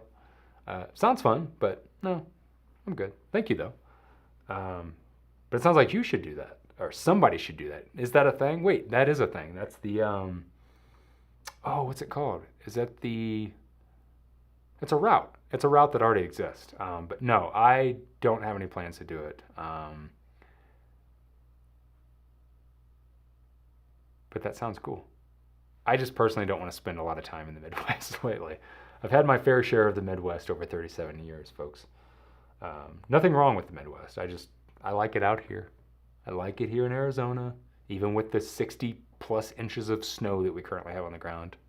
I'd rather be here than Cincinnati. That's all I'm saying. Thoughts on the Durston X-Mid Pro 2-person and Nashville Cutaway? I have no thoughts on either. I've never used either of them. No thoughts. Can't say if it's good. Can't say if it's bad. Again, one of the reasons I stopped making gear videos, I have no desire just to try things out and make content on it. Over those 7 years, I was reviewing and talking about gear that I was personally using on my trips while I was through hiking. So there's a lot of channels out there, a lot of people out there that just kind of get new gear all the time to just review it and test it, which is totally cool. Not really my thing. I use what works for me. I've used what works for me for years. I've used the same sleeping pads for years, the same backpacks for years, the same tents for years. I literally have some pieces of gear that I've had for 7 years in my pack. So it ain't me. I'm not the person to review those things. I'm sure they're both great products though. But I have no personal thoughts on them. Sorry. Dan Durston seems like a really cool guy. That's all I can say about Durston gear.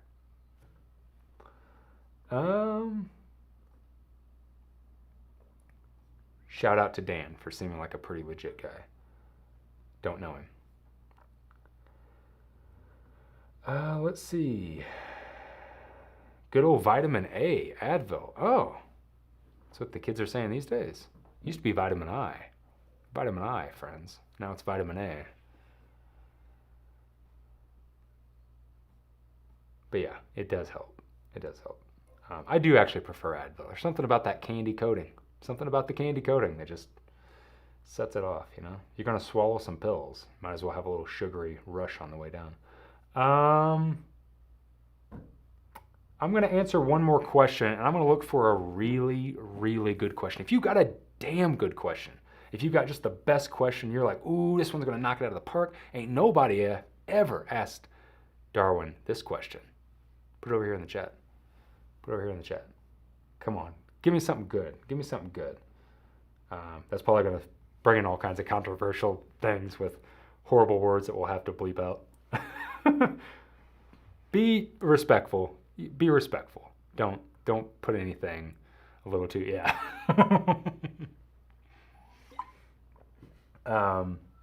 M&M's, Motrin, and more Motrin. Yeah, they do taste like M&M's, and they look like M&M's. Let it go through for a little bit. Oh, someone said Through the Great Southwest was excellent. Do you have any similar future projects in the works? Thank you. Thank you. I appreciate that. Yeah, I'm currently working on a full-length documentary that I shot in Fiji in June with Sawyer Water Filters and Jennifer Farr Davis and her family. So yes, coming very soon. I'll be dropping some stuff here on the channel for that. And then hopefully that'll be getting a release in May. So yes, quite a bit.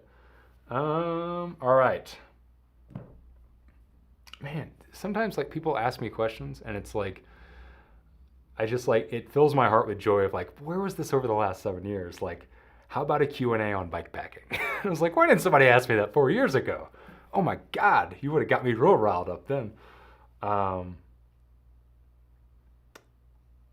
This isn't the one, but I'm going to answer it because like this needs to be put to rest now. Pineapple on pizza or no? No. Gross. Gross.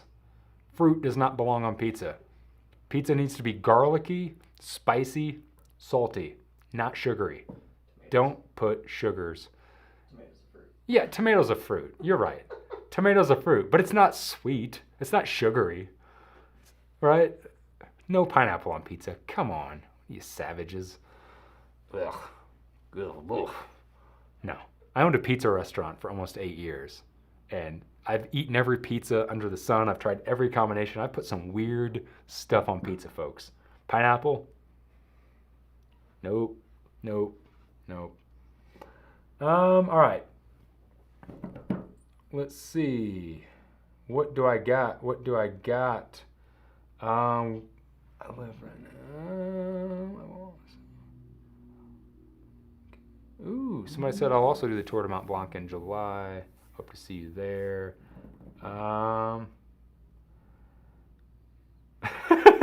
Juice said, "Grow up, Peter Pan. Pineapple is bomb." Me and Juice recently had this argument. We were at a Mellow Mushroom in Phoenix after a backpacking trip, and he's like, "You want to slice my pizza? It's got pineapple on it." And I wish that there would have been a trash can sitting right there because I would have taken it and just thrown it in the trash. I love you, Juice. All right, this has gone on too long, folks. I didn't really get a crazy good. Oh, Sheila said, "Oof, sorry, have to unfollow." See you later. I wish you well. Love, peace, and no pineapple. Let's see. Anything just really good? No, it just turned into an entire thing about pizza and pineapple. See, this is why. Here we go. Favorite hangout place in Flagstaff? My house is my favorite hangout place in Flagstaff. Maybe El Tapatio for some tacos. El Tapatio number 6. Talking legit tacos, folks. That's all I'm saying. If you're ever in Flagstaff, go to El Tapatio. That might be my favorite place to hang out. No, let me reverse that. Getting tacos from El Tapatio and then taking them back to my house, that's my favorite place to be in Flagstaff. All right, guys. Thank you so much for joining me for this long time coming live cast, podcast, Q&A, special guest, topic-based video, whatever it is, whatever it's going to be. I'm really looking forward to doing more of these over the next coming months. Like I said, there's a lot of links down below in the description box if you want to sign up and apply for that sponsorship that Outdoor Revolution is doing with responsible stewardship. 5 people to be sponsored for their adventures in 2023. Check that out. Tons of great gear companies, Z-Packs, Vargo, Evolve Supply Co., UGQ. Tons of awesome companies are going to be supplying gear for that. Check that link out. If you haven't had a chance to check out the Ranger, the pack that I made yet, or any of the other Evolve Supply Co. products, or you're interested in any of that, you can check that link out too. If you're interested in joining me for Tour de Mont Blanc in July, go to vagabond-trails.com. I didn't put a link down below, but you can go over to that website and sign up to come hiking with me for the Tour de Mont Blanc. Guys, you're going to be seeing some more of me coming up real soon. We'll do another one of these next week, and I'll have a pretty awesome special guest on that one as well. I'll probably post and ask for some more topics over on Instagram. So if you're following me on Instagram, stay tuned for that. I'll be posting and asking for some more topics for some future shows. Folks, thank you so much for joining me.